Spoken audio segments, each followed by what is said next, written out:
Alors, pourquoi le cinéma français c'est nul? On m'a linké cette vidéo, on m'a dit de regarder cette vidéo parce que apparemment c'est pas très bien. Alors c'est fait par un vidéaste qui s'appelle Louis. Je sais pas qui c'est, mais je crois que j'avais vu vite fait une de ses vidéos et ce que j'aimais pas trop dans ce qu'il faisait, c'est que je trouve qu'en vrai il fait beaucoup de contenu très storytelling qui est pas terrible. Et alors surtout il se focalise sur des acteurs, ce qui moi m'intéresse pas trop. Et moi je suis pas très fan de ce genre de vidéos là. Et je trouve qu'en vrai j'ai un peu trop de mal par rapport à ça. Et je me dis ouais bon, est-ce que ça va pas faire exactement la même chose que d'autres créateurs? Et je trouve que typiquement là oui bah ça va parler de Jodorowsky's Dune, là ça va parler de The Rock. Pour le coup, si je critique les contenus de Régel Gorilla en mode c'est du contenu de normie, ce que je fais toujours, évidemment, bah là, c'est vraiment aussi du contenu de normie, quoi. Enfin, c'est pas ce qui m'intéresse le plus. Et je suis pas très fan de ce qu'il fait de manière générale. Et je me dis, bon, si c'est focalisé sur les acteurs, pourquoi pas, quoi. Il a aussi parlé de ce film, il a aussi ce truc, ce film inconnu alors qu'il parle d'un Spielberg. Ah, c'est un peu, ouais, c'est un peu, c'est un peu chaud quand même. Enfin, pour le coup, moi, je recommande des vidéos de Béranger, bien évidemment, qui sont vraiment de qualité et qui, pour le coup, si on va voir un peu les vidéos de Béranger, à chaque fois, il essaye de traiter, quand il essaye de traiter des films entre guillemets inconnus, c'est Aozu de Kobayashi. Donc, c'est pas non plus les films les plus remarqués, ni les films les plus dingues que tout le monde a vu, quoi. Quand il fait une vidéo sur le film de Charlie Brown, c'est trop bien. Enfin, voilà. Et clairement, pour moi, c'est vraiment une super chaîne. Je fais encore sa promo. T'as passé les 1000 abonnés, tu peux monétiser, trop bien. Trop bien. J'ai trop hâte que tes vidéos soient monétisées, Béranger. Et que tu mates un maximum de pubs. Mets un maximum de pubs sur tes vidéos, Béranger. De toute façon, j'ai adblock. Mais mets un maximum de pubs, s'il te plaît. Mais clairement, c'est très bien, effectivement, d'avoir des gens comme Béranger. Mais à côté, ben, on a Louis qui fait une vidéo sur pourquoi le cinéma français c'est nul. Voyons voir, peut-être c'est du clickbait, je sais pas, sur la miniature c'est l'amour ouf. Alors peut-être que finalement il y a quand même quelque chose où il va critiquer ça, il va dire en fait vous regardez que les films français blockbuster, tout ça. Enfin c'est quand même toujours un rappel qu'il faut faire, c'est que si les gens ont une vision du cinéma français en disant que le cinéma français c'est de la merde, c'est pas à cause du cinéma français, c'est à cause du fait que les gens sont de moins en moins curieux et ont de moins en moins envie d'aller voir des films un peu moins entre guillemets populaires. Moi typiquement cette année, j'ai regardé un petit peu, mais cette année je vais aller vite fait sur mon Letterboxd et je vais regarder les stats de 2025 et je vais regarder uniquement les films français. Tac. Je sais qu'il y a un truc comme ça pour pouvoir regarder Decade 2020. Voilà. Je vais regarder uniquement les films français que j'ai vus du coup en 2025. Produced from France in 2020, enfin voilà. Il y en a, hein, les gens des films français, mine de rien. Et je vais juste regarder, tac, si je sorte par Watch to Date, voilà. Je vais regarder uniquement les films français, sachant que dans le lot, il y a aussi des coproductions internationales, tout ça. Et vraiment, si on regarde juste l'année 2025, il y a déjà énormément de films que moi j'ai vraiment adoré quoi cette année. Et je trouve que à chaque fois, on a des films et des productions et vraiment des forces de proposition très fortes qui je trouve sont vraiment super quoi. Et typiquement même des films un peu que j'ai mal notés comme Spectateur de Desplechin, où je suis pas rentré dedans, ça reste quand même une grosse production, ça reste quand même une production sympa. Des films comme même là c'est quand vient l'automne, c'est pas mal. J'ai pas encore attrapé la bicyclette, j'ai pas encore attrapé ça, mais un film comme là, c'est La Pampa, c'est trop bien. Le Mohican, moi j'ai trouvé ça génial. Plus le temps passe, moins je l'aime, mais à la limite, ça voilà. Les Tuches 4, j'ai pas non plus trop kiffé, malheureusement. Pourtant, j'adore le reste de la saga Tuche, hein, bien sûr. Ernesco, j'ai vraiment adoré. Après, voilà, tac. On ira, ça a été vraiment une grosse claque de cette année. Je trouve que vraiment, c'était excellent. Et en fait, le problème, quelque part, de cette année de cinéma, c'est qu'on a fait des super productions super chouettes. Mais le problème, c'est que quand on regarde uniquement le top, il n'y a pas grand chose quoi. Alors que l'année dernière, typiquement, ce qu'on regardait quand on regardait le top des productions françaises, c'était beaucoup plus partagé, il y avait beaucoup plus d'excellents films. Et, euh, et là, je trouve que, ouais, on a eu L'Inconnu de la Grande Arche qui était super bien. en tant que grande production française qui fait des entrées, qui ramène du monde en salle, etc. Sachant que je sais même pas si vraiment L'inconnu de la Grande Arche ça a ramené les foules, quoi. On a eu Arco qui a été un super film aussi, enfin vraiment il y a eu des super films, mais en fait il y a moins de films qui soient en haut du top du classement box-office, quoi, en termes de films français. 100 000 entrées quand même, c'est pas mal, c'est pas mal, c'est pas mal. On a que des 8 sur 10 et pas de 9 ou 10 ou 10, c'est ça mon sentiment de cette année. C'est un peu le sentiment global aussi de manière générale, j'ai l'impression de la part des gens sur le cinéma français, même si encore une fois, bah il y a des super crus, quoi.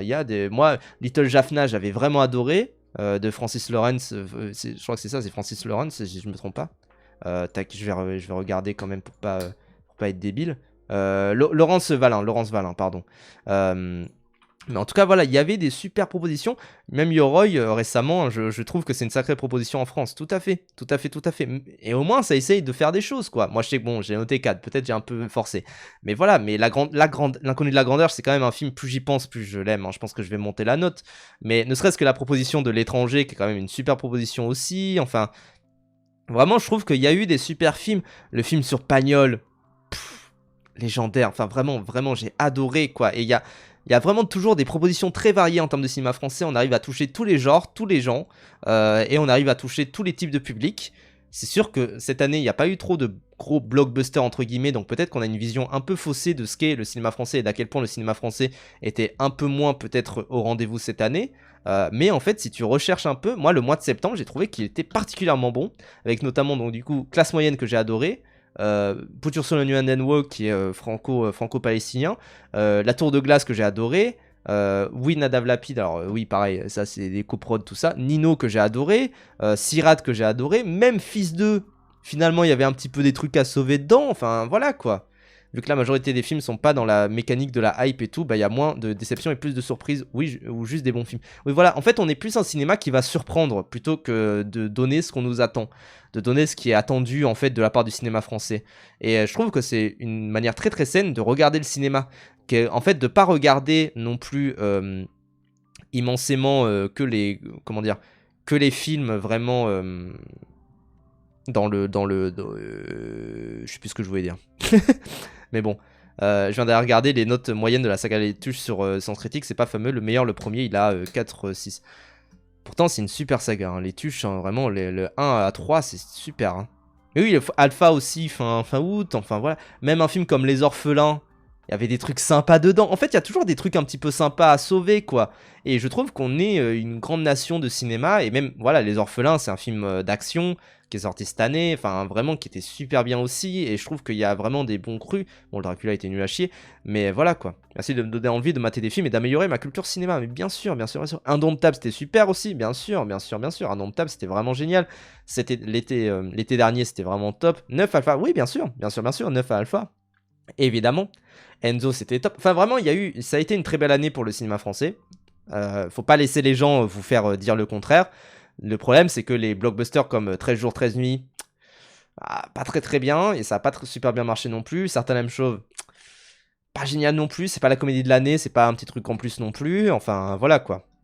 Les Tuches était un film plus à gauche que One Battle After Another, c'est ma disaster take du moment. Bah tu as raison, malheureusement. Hein. Tu as malheureusement très raison. Hein. Je veux dire qu'il y a le nouvel Ebois en fin d'année, et ça je suis très curieux. Tout à fait, moi aussi, je suis très curieux aussi.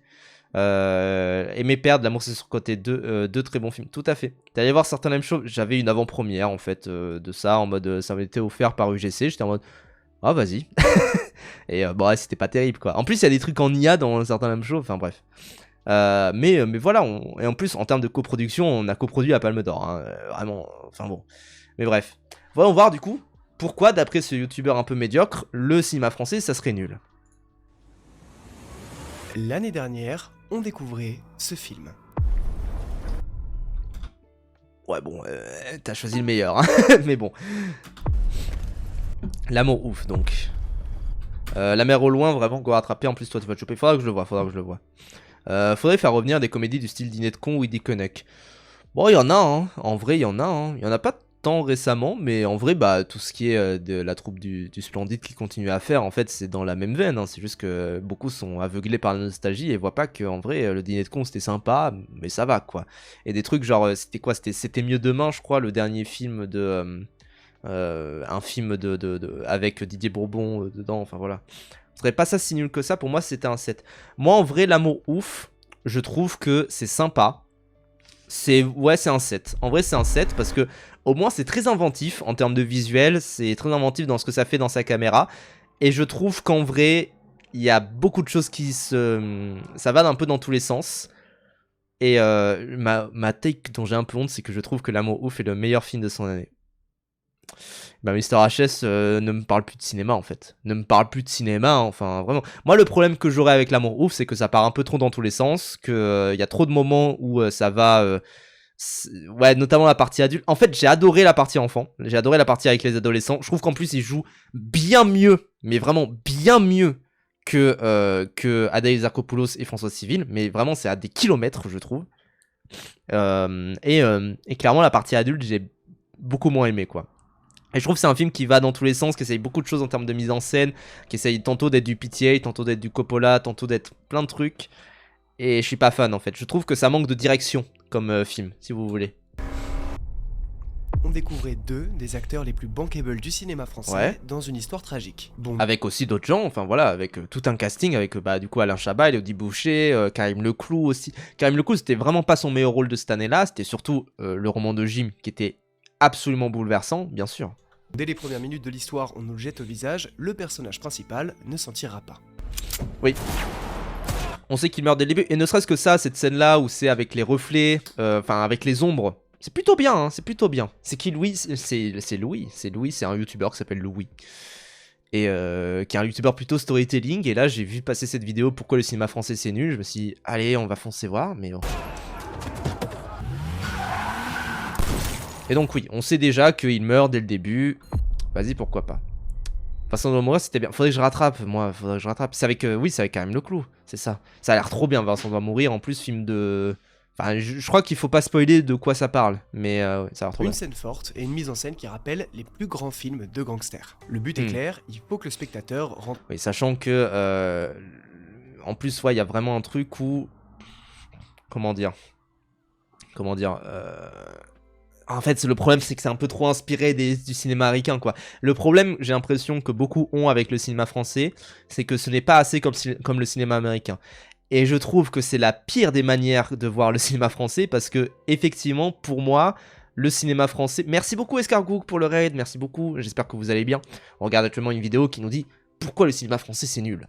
Évidemment, bien sûr que c'est le nul à chier. Mais en fait, le problème, c'est que typiquement, des gens comme Luc Besson vont toujours constamment essayer de chasser le cinéma américain et essayer de dire il faut faire comme le cinéma américain. Alors que nous, en fait, le mantra de la France, ça a toujours été on n'a pas d'idées, on n'a pas de pétrole, mais on a des idées, quoi. Et vraiment, pour moi, il y a vraiment quelque chose où on est ultra fort pour faire plein de propositions différentes, on est ultra fort pour faire énormément de films et des films qui ont de la gueule avec pas grand chose, avec beaucoup de système D, avec beaucoup de moments où on va divaguer un petit peu sur tout, enfin comment dire, je sais plus mes mots, je trouve plus mes mots, mais mais il y a vraiment quelque chose où vouloir chasser le cinéma américain, qu'est-ce qu'ils font de mieux dans le cinéma américain qu'on ne fait pas en France finalement? Qu'est-ce qu'il y a vraiment de spectaculaire dans le cinéma américain? Parce que faire des effets spéciaux aujourd'hui, c'est à la portée de tout le monde. Tout le monde peut faire des effets spéciaux qui sont un petit peu jolis. Qu'est-ce qui nous manque en fait dans le cinéma français par rapport au cinéma américain? La thune, oui, évidemment, ça on ne l'aura jamais. La France, c'est 70 millions d'habitants. Les États-Unis, c'en est quasiment 5 fois plus. Donc évidemment qu'on ne pourra pas avoir exactement les mêmes chiffres. Et évidemment qu'on ne pourra pas avoir les mêmes budgets parce qu'on ne peut pas compter sur le marché international. On a beaucoup moins d'hégémonie que le cinéma états-unien. Mais maintenant, est-ce qu'on a besoin d'avoir 200 millions de dollars pour faire un film? Est-ce qu'on a vraiment besoin d'avoir des centaines de milliers d'euros pour juste, des millions d'euros pour payer le cachet d'un acteur? Non, ça on s'en fout. Et ça c'est la logique des États-Unis parce qu'ils savent que leur nom ça va ramener du monde. Évidemment, ils ont raison de faire ça. Mais est-ce qu'on a vraiment besoin de dépenser des millions de dollars dans les effets spéciaux, sachant qu'à chaque fois, dans les budgets, ce qui est trompeur, c'est que on se dit que le dernier Avenger, il a coûté 300 millions. Ouais, mais t'as 20 millions qui va dans le... Enfin, je crois que t'as même 100 millions qui va dans le salaire de Robert Downey Jr. pour le ramener. Je crois que c'est un truc genre 100 millions sur le 1 et le 2 quoi, qui arrive, sur Doomsday et Secret Wars là. Et en fait ça c'est ultra trompeur parce qu'on se dit bah oui ça va être pour les effets spéciaux. Non pas du tout, c'est pas pour les effets spéciaux hein, que les gens sont payés.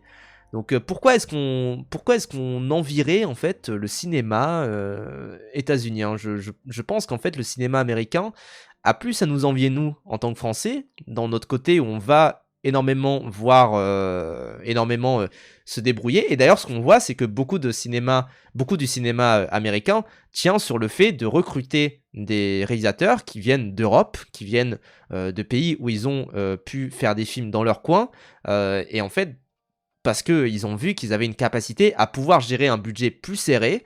Et en fait, ce qu'on observe dans le cinéma américain, c'est qu'ils savent pas où ils vont. Et en fait, globalement, quand vous allez voir un Avengers, en fait, il y a 5 films qui sont passés par là. Il y a vraiment 5-6 films qui sont passés par... qui ont été faits, qui ont été plus ou moins terminés. Parce qu'en fait, ils font que élaborer et faire énormément de propositions. Et nous, en fait, dans le cinéma français, on sait où on va. On a une direction, on y fonce. Peu importe si c'est bien, si c'est mauvais, on y va, quoi. Donc bon.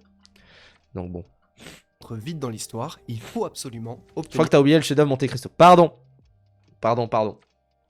Mais même, Pota, tu dis ça, mais quand même, Monte Cristo... Je préfère, si j'ai le choix, hein, entre regarder un Marvel un petit peu à la con et regarder Monte Cristo...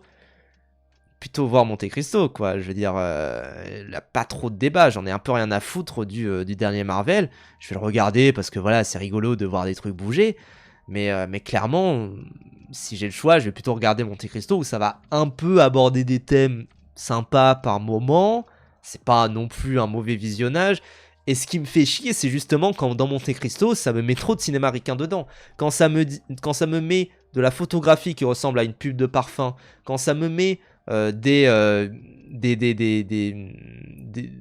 la marmonnaration, enfin du marmonnage en fond, quand ça me met le fait que les acteurs à chaque fois en fond ils sont en mode mais je ne pense pas qu'on doit y aller, et qu'on n'entend rien même dans une salle de cinéma parce qu'on doit se concentrer. Moi je trouve ça un peu nul, mais ça c'est un truc qui est importé des ricains, c'est pas un truc, c'est pas la tradition française, si vous voulez. Moi je suis contre l'envahisseur états-unien, et je suis contre ce qu'ils font aux États-Unis, quoi, clairement. Son attention. Et c'est que le début parce que le film est une succession de scènes clippables. Alors, ouais. Pour mes quarantenaires du fond, je vous aime, déjà, et ensuite clippable, ça signifie qu'en gros, c'est des scènes à haut potentiel viraux sur les réseaux sociaux. Alors là, déjà, je suis pas trop d'accord avec ce qu'il dit. Je sais pas trop si c'est le but derrière l'amour ouf que de se dire ouais, c'est pour TikTok, quoi. Je pense qu'il voulait avant tout faire un film de cinéma. Ne serait-ce que le fait que le film dure 3 heures, que c'était vu comme un événement, etc. Je pense qu'en vrai, c'était plutôt vu comme vraiment être un film qui est fait pour être regardé au cinéma, quoi, pour être un événement cinéma. Si Studio Canal a mis des millions d'euros dedans, c'est pas pour se dire ah oui, on va compter sur TikTok, parce que quel est l'intérêt de compter sur TikTok? Quel est l'intérêt de se dire que le film plus tard il va percer sur TikTok?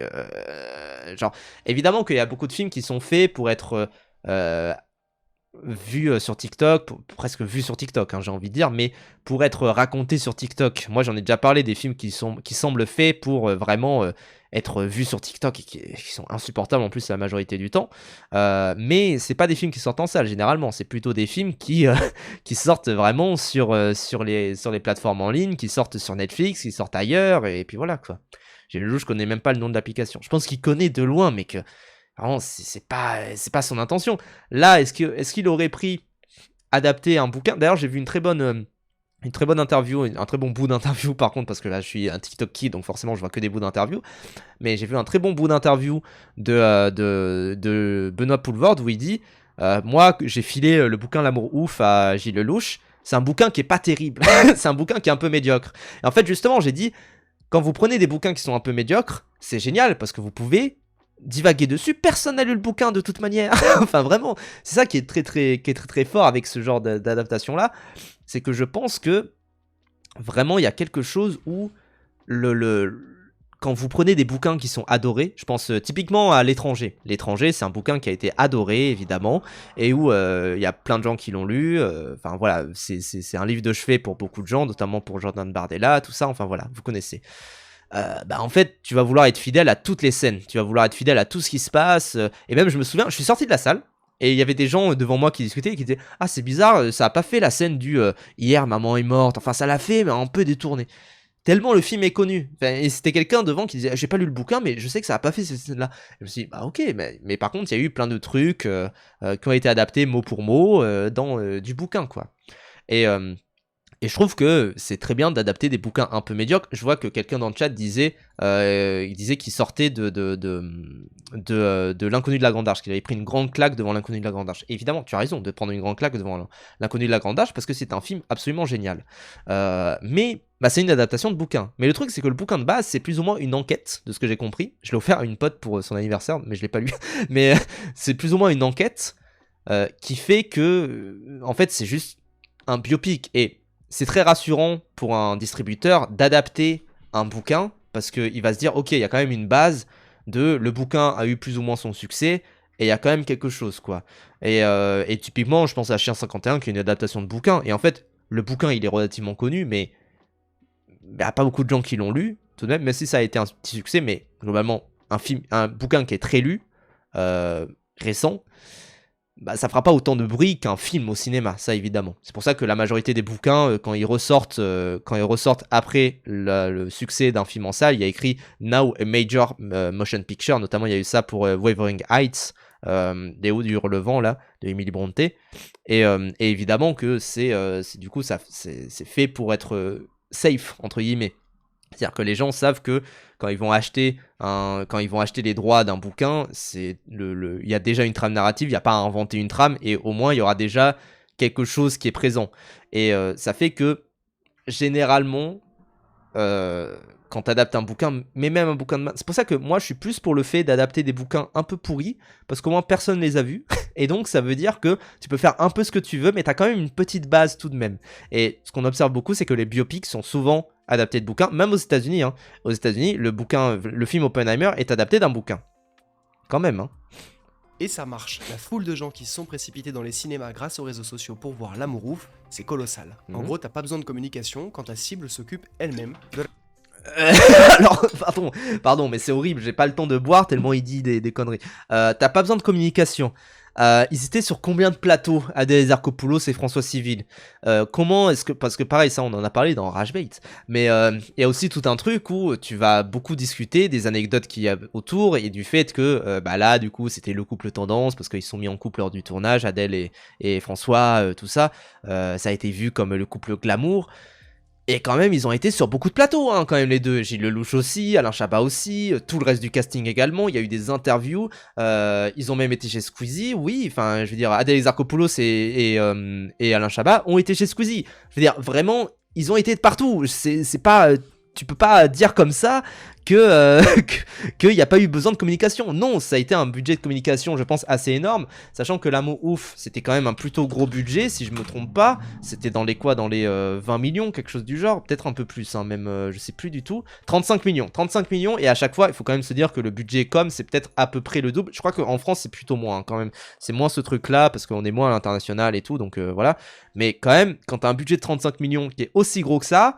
bah oui, ça veut dire que tu vas aussi amener des gens vers le fait d'aller vers les interviews et vers le fait que François Civil a fait toute une campagne promo, que il y a eu en plus le film est passé à Cannes, hein, le film est passé à Cannes avec les acteurs qui étaient sur le tapis rouge. Enfin vraiment, tu peux pas dire ouais, il y a pas eu de campagne promo parce qu'il y a eu du bouche à oreille. Non, c'est pas le genre de film qui a existé grâce au bouche à oreille. Il y a eu des films comme ça qui ont existé grâce au bouche à oreille. Je pense notamment au film Le Consentement. Le Consentement, il y avait une petite campagne de pub, avec notamment Jean-Paul Rouve qui allait sur quelques plateaux, tout ça. Mais en fait, il n'y a pas eu grand-chose. Mais par contre, bah, c'est beaucoup un film qui a existé grâce au bouche à oreille. L'amour ouf, c'est pas dans ce cas-là, quoi. La communication. Et ça arrive la même année qu'un autre film, Le Comte de Monte Cristo, qui montre... Alors, est-ce qu'on n'en avait pas marre de la gueule de Pierre Ninet pendant le moment où il allait un peu partout, quoi? Genre vraiment. Aura la capacité de la France à faire du grand spectacle encore aujourd'hui. C'est une grosse production qui rend fier. Ouais. Fier de montrer... Fier de quoi? En fait, c'est ça le truc. Pourquoi je devrais être fier de... déjà, pourquoi je devrais être fier de mon pays? Ça, c'est un autre problème. Mais pourquoi je devrais être fier? Admettons que je suis plutôt fier de mon pays, tout ça. Pourquoi est-ce que je devrais être fier de voir qu'il y a un gros film sur le Comte de Monte Cristo? Pourquoi? À faire du grand spectacle encore aujourd'hui. C'est une grosse production qui rend fier. Fier de montrer qu'on peut faire autre chose que des comédies. Et c'est...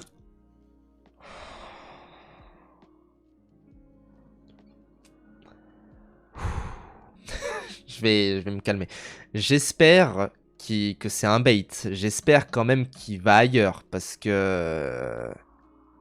Là, ça va pas. Hein. pour ça que les deux films que je viens de citer ont aussi bien marché, je pense. C'est ce plaisir de découvrir autre chose. C'est pas parfait, c'est peut-être pas si novateur que ça, mais c'est accessible sans être une comédie. Alors, est-ce que le cinéma français, c'est si mauvais que ça? Et pourquoi on pense ça d'ailleurs? On va essayer d'éclairer cette zone d'ombre d'abord, Ah ouais, on a Luc Besson, quoi.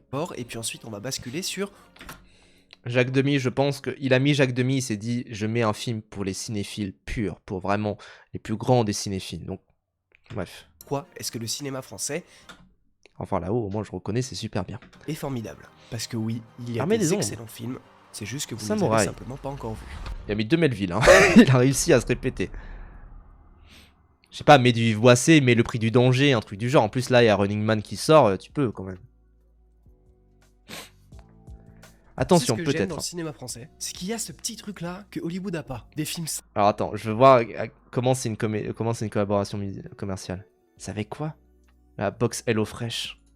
simples, humains, qui te réchauffent le cœur. C'est du cinéma réconfortant. Et justement, Ouais. en parlant de réconfort, de petites soirées devant un film sous un plaid sur ton canapé, bah il faut que je te parle d'un truc qui va te régaler tout l'hiver. On le voit partout, il fait frémir les papilles et il y a toujours une offre qui donne faim rien qu'à l'entendre. Tu vois de qui je parle ou pas? C'est évidemment Hello.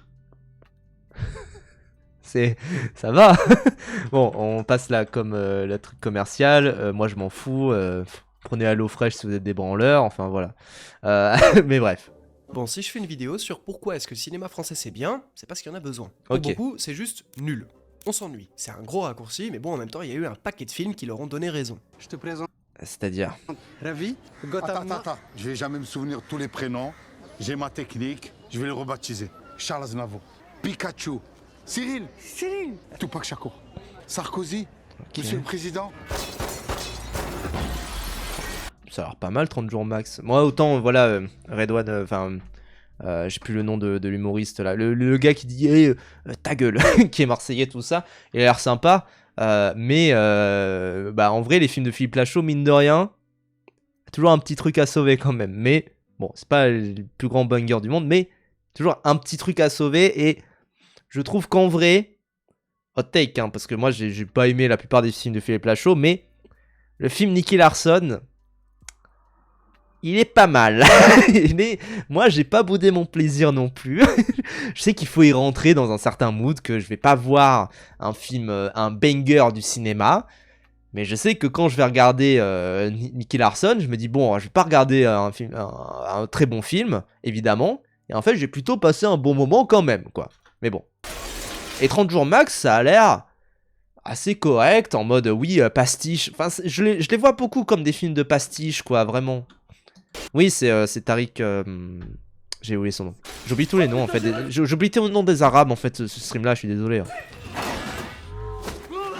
Alors la première chose qui nous vient à la tête, c'est qu'il y a potentiellement un manque de moyens. Mais quand on voit le coût de certains films, comme un certain Gaston Lagaffe à plus de 20 millions d'euros, Gaston Lagaffe, j'ai une anecdote, c'est que il a été tourné en partie à Marseille et j'ai assisté un peu au tournage. À l'époque, j'étais pas du tout étudiant en cinéma et tout. Juste en fait, il se trouve que mon père, il travaillait pas loin de ça. Et il m'a dit, ah oui, ça tourne un film à côté, tu veux venir voir? Et j'ai fait, ah oui, bon ben, je vais y aller. Enfin voilà. Tu peux mettre en mode cinéma pour bien voir l'image. Est-ce qu'on s'en branle pas un peu de l'image, là actuellement, de cette vidéo YouTube? Je vous le demande. Et je sais pas si ça change tant que ça. En fait, le problème, c'est que les gens verront pas le titre du truc. Ouais, vas-y, je le mets comme ça, quoi. C'est pas un hacker, lui. J'ai rien suivi avec l'école de Théo Fernandez. Je vous invite tous à aller voir, évidemment, la vidéo de In the Panda sur son école, vu qu'apparemment personne n'a fait une enquête sur l'école de Théo Fernandez. Et du coup, à chaque fois, quand les gens mentionnent ça, ils disent « Ah, regardez la vidéo de In the Panda ». Bon, les journalistes, vous voulez pas vous réveiller 5 secondes? Enfin, voilà. on comprend rapidement que c'est pas ça le problème.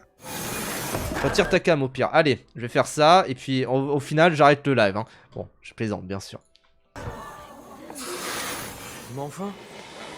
Non, ça vient d'autre part. Et pourtant ça suit une logique, forcément. Le but principal de faire un film, c'est quand même qu'il soit rentable. Alors c'est ça le but principal pour toi de faire un film. Bon, évidemment, on vit dans le capitalisme, donc on est censé quand même faire en sorte que le film soit rentable, bien sûr, quand même.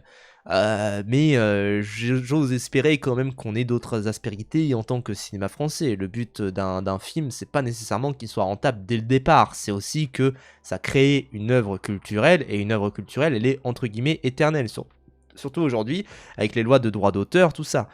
Donc, mine de rien, bon, Pourquoi la à plupart revoir. d'entre eux sont si mauvais? Je vais résoudre ce mystère tout de suite, c'est parce qu'une bonne partie d'entre eux n'a pas de public. Bah, il y a quand même des comédies françaises très populaires qui fonctionnent très bien. Enfin, vraiment, ce qu'on a vu de cette année-là, c'est que merde, c'est que même si on a eu une année qui n'a pas été très terrible en termes de box-office pour le cinéma français, bah mine de rien, il y a eu quelques films français qui ont bien marché, notamment God Save the Tuche, donc Les Tuches 5, mais également Ma Mère Dieu et Sylvie Vartan, Un ours dans le Jura, qui est une sorte de Fargo de ce que j'ai compris, enfin voilà. Chien 51 qui a plutôt bien marché aussi, qui, bah, à la limite, lui, il le mettra dans la case des films, des films type L'amour ouf, quoi. Mais ce qu'on observe, c'est que généralement, les comédies françaises, elles fonctionnent plutôt bien. Et l'année dernière, si on regarde un petit peu ça, l'année dernière, ce qui a très très bien marché, c'était Un petit truc en plus, qui a quand même ramené beaucoup beaucoup de gens, quoi. Les films TikTok, oui, pour le coup. Par contre, Chien 51, c'est vraiment un film TikTok, quoi. Donc bon. Et oui, là vous allez vous dire, mais il est con lui ou quoi? Évidemment que si ça marche pas, il y a pas de public. Et ce que je veux dire là, c'est que le film n'a pas de public avant. C'est vrai que c'est très malin, par exemple, de prendre un exemple comme Brutus contre César, qui est un film qui a été charcuté à son budget, notamment Kéron qui s'est exprimé sur le fait que c'est un péplum et que c'est peut-être un des seuls péplums dans lesquels il n'y a pas de cheval. Parce qu'en fait, ils n'avaient pas de budget pour avoir des chevaux. Et qui a tellement été charcuté qu'il est sorti sur Prime Video, c'est sûr qu'il n'y a pas eu de public hein, pour ce film-là, évidemment. Évidemment, il y a des accidents industriels tout le temps. Moi, j'ai parlé ici de Papa Mobile, j'ai parlé ici de plein de films, enfin voilà. Avant même que la première scène soit tournée. Pour démonter le cinéma français, c'est souvent le même argument qui revient, à savoir, oui, mais c'est mieux aux États-Unis. Et ça se comprend en vrai, le nombre de claques que j'ai prises dans des films américains me... Oui, quand t'as 15 ans, tu regardes des films américains, il y a plein de films comme ça que tu vois comme ça et tu dis waouh, c'est impressionnant. Et après, tu grandis généralement, quoi. fait souvent oublier les rares donnés par le cinéma français. Mais ce qu'il faut comprendre, c'est que le processus de création est complètement différent. En France, Ok. on a un système de financement pour la culture. Parce que dans notre pays, pour le meilleur et pour le pire, le cinéma c'est encore vu comme un art et non comme un produit. Alors, ce que j'aimerais savoir, pour le meilleur comme pour le pire, pourquoi ça serait pour le pire de voir ça comme un art et pas comme un produit? Genre, qu'est-ce qui fait que c'est mal en fait de voir le cinéma comme un art? Qu'est-ce que. Genre, ça c'est la phrase est ChatGPT, je sais pas, mais c'est possible. Mais qu'est-ce qu'il y a comme problème avec le fait de voir le cinéma comme un art et pas comme un produit? Parce que c'est les deux, hein, en partie, hein, c'est les deux, bien sûr. Mais qu'est-ce qu'il y a comme mal en fait? Je comprends pas. On fait des films pour s'exprimer et pas forcément pour plaire. On peut dire merci au CNC, aux chaînes télé et aussi aux régions qu'on voit très souvent dans les financements des films. Ouais. Je te parle de tous les logos qui s'enchaînent au début des génériques. Et grâce à ces sponsors-là, il n'y a pas forcément de logique de rentabilité immédiate. En gros, c'est Ouais. comme si vous rentriez chez Merci Space Tomatoes, merci beaucoup pour le sub. un artisan qui fait des meubles et qu'on lui donnait de l'argent pour faire ce qu'il veut et pour ne pas faire les meubles qu'il pense qui vont se vendre. De ce fait, l'artisan Ok. n'aura pas peur de ne pas gagner d'argent. Parce que pour lui, que vous achetiez ou pas son meuble en forme de tortue, bah ça change rien. C'est bien. Après, il y a quand même un truc où moi je pense que tout de même l'industrie du cinéma, et j'en ai déjà parlé ici, j'ai déjà débriefé ça, mais l'industrie du cinéma par rapport au CNC et aux acteurs privés, elle est plutôt rentable, hein. Il y a plein de trucs qui font que ça marche bien, hein, le cinéma français, globalement, enfin, il n'y a pas trop de problèmes. Et évidemment, il y a des bides, mais il y a des sursuccès, et ça fait que, bah, globalement, le cinéma français, c'est plutôt à l'équilibre, quoi. Notamment parce que, bah, il y a une exploitation qui dure des années de la part de certains films, quoi. Il avait juste envie de faire une table basse en forme de tortue, et il l'a faite. Fin. Ouais. Si vous aimez, tant mieux, et si vous aimez pas, tant pis, c'est pas son problème. Et c'est Et c'est tant mieux. Enfin, c'est tant mieux. Moi, je m'en fous d'acheter une table basse OSEF. Enfin, évidemment, si j'ai envie d'une table basse OSEF, enfin, je comprends pas sa métaphore avec la table basse, hein, de manière générale. Je pense que vraiment, c'est un peu compliqué de rentrer dans ces métaphores-là, et je pense qu'il y a mieux en termes de métaphores, mais pourquoi une table... Bref. plutôt cool en vrai, parce Qui a une table basse en 2025? Ça, c'est quand même une autre question. Mine de rien, moi, j'ai pas de table basse chez moi. qu'en réfléchissant comme ça, on peut faire un peu ce qu'on veut. Ouais. Et c'est bien de faire ce qu'on veut. Enfin, même. Voilà, là, il met en exemple Pattaya. Un des pires films que j'ai vu, je pense. Mais il met en exemple Pattaya. Moi, c'est sûr que je me dis, c'est horrible comme film, évidemment, j'ai pas envie de le regarder. Et au final, je l'ai vu parce que j'étais fatigué et je me suis dit, tiens, il y a ça. Bon, je le vois pour le voir, quoi. Mais bah, ça a son public, Pattaya. En plus, Pattaya, je crois que ça a été un gros carton, hein, si je me trompe pas. Hein. Pattaya, on va regarder un petit peu, mais en fait, je comprends pas son angle de la rentabilité des films, ça déjà. Je trouve que c'est un angle un peu pourrave. Mais surtout, bah, Pattaya, 2 millions d'entrées, c'est pas non plus mauvais. Et c'est un film qui a plutôt bien marché, en plus, plus tard, enfin... Vraiment, quoi, je ne comprends pas où est-ce qu'il va, en fait, avec ces exemples, finalement. Et qu'est-ce qu'il essaye de dire, en fait. Donc bon, pas besoin de mettre en avant les films de Gaston Bide non plus. Hein. Oui, oui, non, bien sûr. Mais à tout être et à tout faire, nous ne Grande scène. sommes plus rien, nous ne faisons plus rien. La liberté quoi créative... Mais à tout être et à tout faire, nous ne sommes plus rien, nous ne faisons plus rien. Alors, à tout être et à tout faire, nous ne sommes plus rien, nous ne faisons plus rien. Qu'est-ce qu'il a voulu Cook avec ça? Parce que nous ne faisons plus rien. Toi peut-être, mais en fait, il y a plein de gens qui œuvrent dans le cinéma français, qui font énormément de films, qui sont beaucoup de choses, qui sont réalisateurs, acteurs, techniciens, tout ça, et qui font des trucs. Enfin, je ne comprends pas.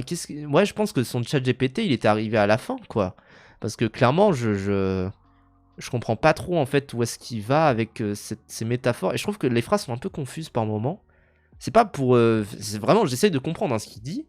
Mais qu'est-ce qu'il veut dire avec à être tout et à tout faire, on n'est plus rien et on ne fait plus rien. Parce qu'on fait plein de trucs hein, dans le cinéma français. Mais qu'est-ce qu'il veut dire? La liberté créative, aussi belle soit-elle, hein, bah, si elle rencontre jamais son public, ça restera qu'une étoile filante dans le ciel. Donc Mais il y a des films qui trouvent leur public. Enfin, le cinéma français, il y a quand même des films qui font des dizaines de milliers des millions d'entrées par moment. Il y a des films qui trouvent largement leur public et qui se rentabilisent très largement. Je pense à l'histoire de Suleiman qui s'est largement rentabilisé vu son budget ridicule. je vous disais tout ça parce que cette impression de cinéma français mauvais, seulement capable de faire des comédies bancales dans le meilleur des cas et vraiment problématique dans le pire, bah ça vient du fait que le reste est complètement noyé. D'un côté on a des excellents films que vous verrez jamais, et de l'autre on a des comédies pourries qui continuent de faire des millions d'entrées, et donc d'être vues. Donc en fait il y a des films qui sont vus, il y a des films qui sont regardés, enfin c'est très bien, et il y a des films qui sont pas très vus, moi c'est terrible évidemment. Mais au bout d'un moment, c'est des films qui parfois trouvent leur public, c'est juste que leur public est plutôt de niche, et c'est tant mieux. Moi, je préfère être touché par un film qui va me toucher, moi et genre 10 000 personnes, que de voir un film qui a touché des millions de personnes et qui finalement me touchera pas non plus à l'intérieur, quoi. Comme tous les cinémas du monde. Oui, en fait, c'est ça le truc. Que vous verrez jamais. Oui, en plus, c'est assez condescendant, parce qu'il y a des films qui vont toucher en plein cœur, qui seront vus par des centaines de milliers de gens, quoi. Bien sûr. Ce qui veut dire, à vouloir tout être, on perd aussi son identité. Oui, c'est ça, peut-être, je sais pas. Même chose aux US, oui, voilà. Aux US, les blockbusters sont pas terribles, quoi. Et pourtant, il y a des films indépendants aux US qui sont vachement bien. Je sais qu'il y a un film, typiquement un film que j'ai pas trop aimé. C'est pas, attention, je suis pas transphobe, mais comment il s'appelle le film trans là, par Jane quelque chose. Putain, j'ai oublié son nom.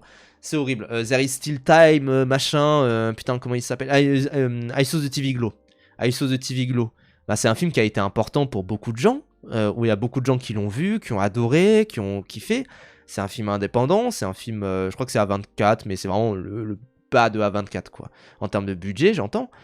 C'est sympa, moi j'ai pas non plus adoré, mais j'ai pas non plus détesté. Et je trouve qu'en vrai, bah oui, trop bien, quoi. Enfin, trop bien que ce genre de film-là existe, quoi. Il oublie le nom des Arabes, des trans... Non mais, vraiment, quoi. Vraiment. Par la masse.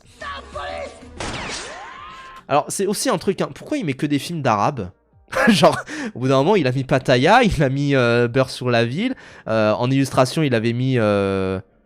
Pourquoi il met que ça? Enfin, moi, quand tu me parles de comédie française, je pense au film de La Troupe du Splendide. Enfin, vraiment, je comprends pas ces illustrations aussi de films comme ça qui seraient abjects, entre guillemets, là-dessus, quoi. Et la question de la visibilité, c'est un point vachement important. Pourquoi est-ce que les Français passent à côté de tant de films? La Venue de l'Avenir a fait plus d'1 million d'entrées.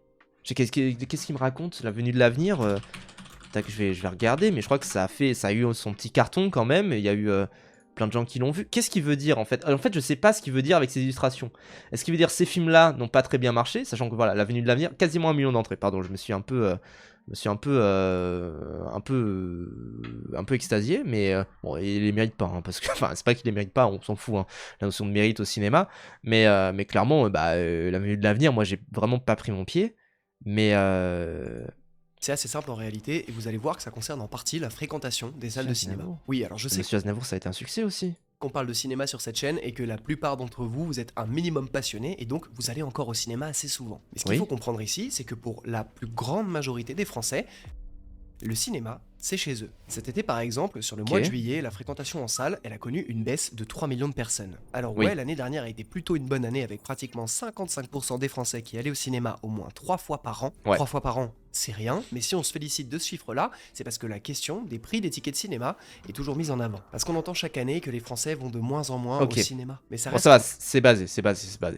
Ça va. Je reconnais même quand à c'est peine basé. La hein. moitié des Français qui regardent 3 films dans l'année sur 744 nouveaux films en 2024, selon le CNC. Globalement, ça fait 0,4% des films qui sont vus. C'est un peu difficile d'avoir ce genre de calcul-là, quoi, parce qu'en vrai, en soi, tous les films sont vus, mais bon. C'est lunaire. Est-ce que vous vous rendez compte? Bon, pourquoi est-ce que je suis en train de vous parler de la fréquentation des salles de cinéma? Si les Français ne vont plus au ciné et qui consomment majoritairement en streaming ou plus rarement sur DVD, vers quel film vont-ils aller? Plutôt vers le film français un peu en marge dont ils ont dû, dans le meilleur des cas, entendre parler une fois, ou Ouais. alors vers le blockbuster qui a bénéficié d'une pub gigantesque. Aller au Ouais. cinéma, c'est aussi voir les affiches des autres films. Alors Et moi, c'est il recommande en ira, ça, je reconnais ça. c'est quoi. tout bête, mais c'est aussi voir des bandes annonces de films qu'on ne verrait pas chez nous. Aller au Ouais. ciné, c'est un cercle vertueux qui te donne envie de retourner au cinéma. Le lieu en lui-même est une porte vers ce qu'on ne connaît pas. Après, on est libre de l'ouvrir ou non, Ok. mais en tout cas, on sait qu'elle existe. Mais si la fréquentation des salles continue de se réduire, alors cette porte n'existe presque plus. Et la diversité des films qui s'y cachent, non plus. Parce que pour la plus grande majorité des films, leur principale chance d'être vus, c'est pile à ce moment-là, les bandes annonces au cinéma. Mais en vérité, est-ce que c'est vraiment aussi noir ou blanc? Est-ce que Ok. le bon cinéma français, c'est vraiment ce qu'on ne voit pas? Et la tendance semble quand même pas mal s'inverser ces dernières années. Le public veut plus choisir entre film d'auteur et comédie, non, il veut les deux. Il veut un parfait entre deux. Il veut un film Enfin, parfait. Quoi? simple à comprendre, sans pour autant ressentir le fait qu'on le prend pour un idiot incapable d'avoir de l'attention. Et on dirait le RN qui parle de ce que les Français veulent, en mode les Français veulent ça. Mais est-ce qu'il y a des stats sur ça, là, des stats sur le fait que les Français veulent du film d'auteur et en même temps que ça soit comédie, tout ça? Est-ce qu'il y a vraiment des stats là-dessus? Puis même, déjà, bon, on s'en fout de ce que le public veut, ça évidemment, moi je m'en fous. En fait, le fait qu'il y ait un angle rentabilité déjà me saoule dans toute cette vidéo, hein, bien sûr. Mais moi, ce que je comprends pas, c'est enfin, comment dire? Est-ce qu'il y a vraiment des stats là-dessus sur le fait que les Français veulent vraiment des comédies faites par des réalisateurs avec des auteurs, etc. Parce que typiquement, on va regarder le film premier au box-office de 2025. Lilo et Stitch de Dean Fletcher Camp. Est-ce qu'il y a des gens qui connaissent Dean Fletcher Camp? Moi, je le connais parce qu'il a réalisé Marseille et Marseille et le coquillage avec ses chaussures, qui était un super film. Mais il n'a pas été engagé pour ses qualités en tant que réalisateur. Est-ce que les gens connaissent vraiment, quand ils vont en salle, est-ce qu'ils connaissent Joseph Kosinski? Est-ce qu'ils connaissent Gareth Edwards? Est-ce qu'ils connaissent Jean-Paul Rouve? Est-ce qu'ils connaissent Jared Hess? Est-ce qu'ils connaissent le fait que Jared Hess, il ait réalisé Napoléon Dynamite? Je pense pas. Est-ce qu'ils connaissent, enfin même là on regarde les films français, est-ce qu'ils connaissent Dougal Wilson? Je sais pas, est-ce qu'ils connaissent Ken Scott? Bon, Franck Dubosc qu'ils connaissent, ça oui quand même. Je vais pas dire le contraire. Mais enfin voilà, je sais pas s'ils connaissent vraiment les réalisateurs derrière et s'ils vont voir ces films-là pour la patte qu'il y a derrière, quoi. Kosinski un peu avec le Tom Gunn. Ouais, mais est-ce que les Français moyens qui vont voir du coup 3 films par an, il fait très bien de le rappeler, hein. Effectivement, le Français moyen va voir 3 films par an. Est-ce qu'il va voir vraiment... C'est Chris Miller sur les Schtroumpfs? Quoi? C'est l'autre Chris Miller, il y a un autre Chris Miller, ne t'inquiète pas là-dessus, c'est celui qui a bossé sur Shrek 3, celui-là. Mais oui, non, c'est pas le Chris Miller de Fiddler de Chris Miller, hein. Mais bon. Mais ouais, les deux plus connus, c'est Jean-Paul Rouve et Franck Dubosc, quoi. Et l'année dernière, du coup, c'était Gilles Lelouch qui réalisait L'amour ouf. Et évidemment que ça a fait partie de la promo, quoi, de dire, ouais, c'est mon film, quoi. Il veut se détendre, mais si en même temps il peut être un peu touché, bah pourquoi pas. Et en vérité, ces dernières années, je pense qu'il y a un exemple qui montre parfaitement que pour que ça marche, il faut pas juste faire une comédie populaire. Et cet exemple, c'est Astérix et Obélix, l'Empire du Milieu. On a Ouais. Guillaume Canet à la réal. Qui a très bien marché, hein, les gens, l'Empire du Milieu, donc à voir un peu. Aime à la musique et surtout le casting. Alors oui, je fais ça à chaque vidéo et je vais continuer, je vais reprendre mon souffle. Gilles Lelouch, Vincent Cassel, Jonathan Cohen, Oui, donc gros Marion casting. Cotillard, Ramzy, José Garcia, Pierre Richard, Philippe Catherine, Orelsan, Zlatan Ibrahimovic, Orelsan. Big Flo et Oli et Invité McFly, de Rage Bait 3. Carlito. Merci beaucoup pour le sub. Entre gros acteurs français, chanteurs reconnus et grosses personnalités d'internet, tout semble réuni pour un carton. En plus du fait que la licence Astérix au cinéma, bah ça a toujours été un événement monstrueux Ouais. en France. Et pourtant, 66 millions d'euros n'auront servi qu'à une énorme vague de critiques et de déceptions, autant Ouais. du côté de l'élite que du côté populaire. Mais ça a marché. Le film, il a bien marché, hein. Le film, il s'est rentabilisé. Guillaume Canet, il est revenu dessus. Il a dit ouais, bah en fait, le film en soi, vu qu'on a vendu les droits à Netflix à l'international, il a plutôt bien marché sur Netflix. Le film, il a plutôt bien fonctionné en salle. Il a fait, je sais plus combien il avait fait en salle en soi, Astérix et Obélix, tac tac tac, l'Empire du Milieu. Mais il a plutôt bien fonctionné, il s'est rentabilisé, ça a été un gros succès, ça a fait voilà 4 500 000. Et en fait on se dit ouais c'est pas beaucoup, mais en fait en soi il est revenu dessus et il a dit que bah en fait c'était beaucoup, parce que ça s'est rentabilisé ailleurs sur, sur le marché européen particulièrement quoi. Donc bon, merci beaucoup Taornimi, merci beaucoup, c'est très très chouette, merci bien. Mais ouais, du coup, là, la rentabilité, ça m'intéresse pas. Enfin, je comprends pas. Pourquoi là, la rentabilité, c'est intéressant? Alors que, enfin, oui, ça a été un gros budget, évidemment, et ça a quand même intéressé du monde. Hein. C'était quand même, enfin, si on regarde là le box-office, du coup, c'était de 2023, je crois, Astérix et Obélix, l'Empire du Milieu. Bah voilà, c'était quand même le 3e plus gros succès de l'année en France. C'était quand même une émission qui a vraiment super bien fonctionné. Enfin, c'est un film qui a. C'est une émission. C'est quand même un film qui a plus fonctionné que Oppenheimer. Qui a plus fonctionné que Wonka. Qui a plus fonctionné que le Marvel à la mode. Qui a plus fonctionné que n'importe quel Marvel. Qui a quasiment. Enfin, bon, il y a quand même un cap. Mais qui a un peu moins fonctionné quand même que Barbie, évidemment, ça bien sûr. Mais qui a plus fonctionné que le Pixar. Élémentaire. Qui a plus fonctionné que le Mission Impossible. Enfin, vraiment, ça. Et ça a plus fonctionné que les 3 Mousquetaires. Alors, pas en cumulé. C'est pour ça qu'ils ont fait ça en 2 coups, quoi. Mais ça a quand même plutôt bien marché. Tout de même. La potion magique ne prend pas. Le problème de cet Astérix, c'est que c'est pas drôle. Oui, évidemment, il y a beaucoup de critiques qui ont été mauvaises, bien sûr. Moi, je l'ai vu avec des potes sur Discord, c'était nul à chier. Bien sûr, ça, on va pas revenir dessus. Et oui, être le 6e film le plus cher de l'histoire de notre pays, ça n'a pas sauvé les meubles. Bon, pourtant Ouais. les chiffres des entrées sont pas si mauvais que ça. En fait, c'est un peu Ah, au comme moins. si tout le monde était venu voir le gros caca là pour être sûr que c'était bien un gros caca là. Et Ok. ça l'était. La note spectateur parle d'elle-même. J'ai quelques notions de Ouais. cuisine phénicien. Mais il y a plein de gens qui ont regardé ça en mode entre potes. Même moi, j'ai regardé ça entre potes pour voir l'ampleur du désastre, quoi. Il y a beaucoup de gens qui sont en mode critique du dimanche qui disent ah quand même je vais voir ça. Et moi, ce que je comprends pas, c'est bah, pourquoi ça serait une exception du cinéma français. Minecraft le film, vraiment, franchement, Minecraft le film, pané par les critiques, pané par les fans, pané par tout le monde. Tout le monde a trouvé ça nul à chier.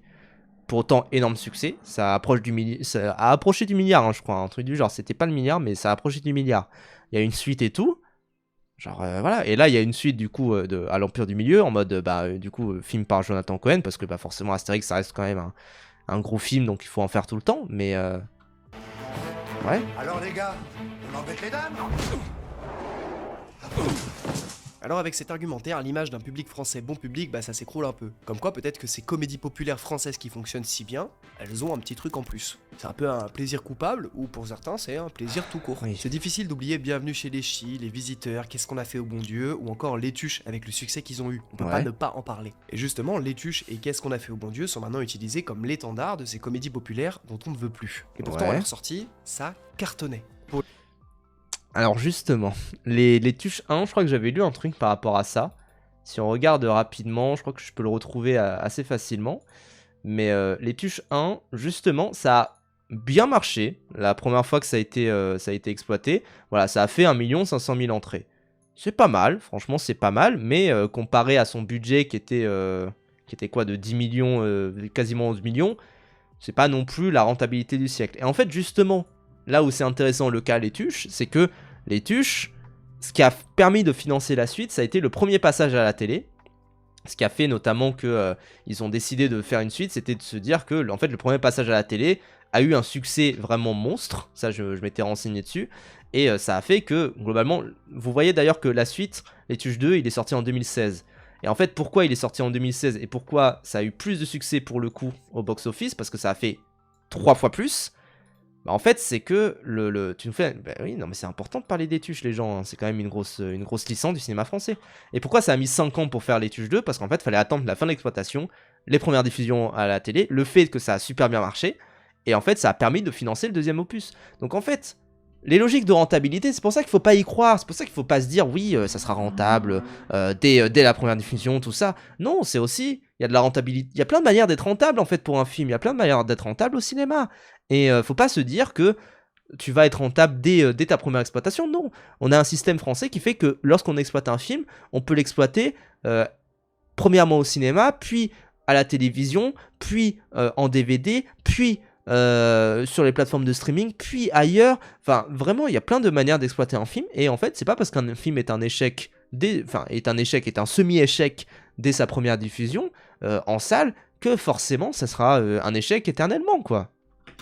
Pour Les Tuches, le deuxième atteindra presque les 5 millions d'entrées et le troisième les dépassera largement. Du côté de Qu'est-ce qu'on a fait au bon Dieu, et bah ils iront chercher plus de 6,5 millions d'entrées. Et pourquoi il mentionne pas le premier du coup? Parce que peut-être que ça va pas dans sa thèse en fait. Parce que là vous voyez il a dit ouais le premier a eu du succès et le deuxième il a fait telle entrée. Bah oui ça va pas dans ce que tu dis. En fait encore une fois qu'est-ce que c'est un succès en salle?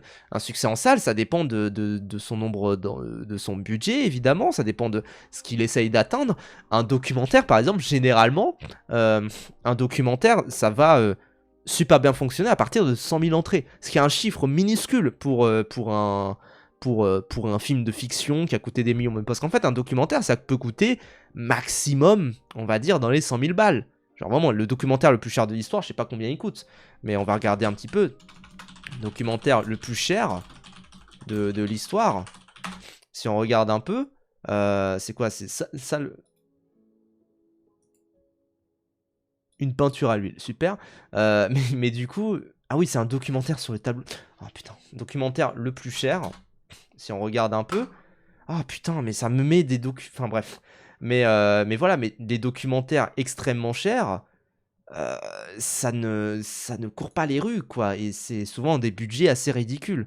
Donc c'est pour ça que, oui, faire 6 millions d'entrées pour Qu'est-ce qu'on a fait en bon Dieu, c'était un succès. Mais un documentaire qui fait 200 000 entrées, c'est aussi un putain de succès. Golo et Ricci... l'année dernière, qui a fait 200 000 entrées, ça a été un putain de carton, vraiment. N'importe ce qu'on en dise, les Français ont adoré ces films. Ouais.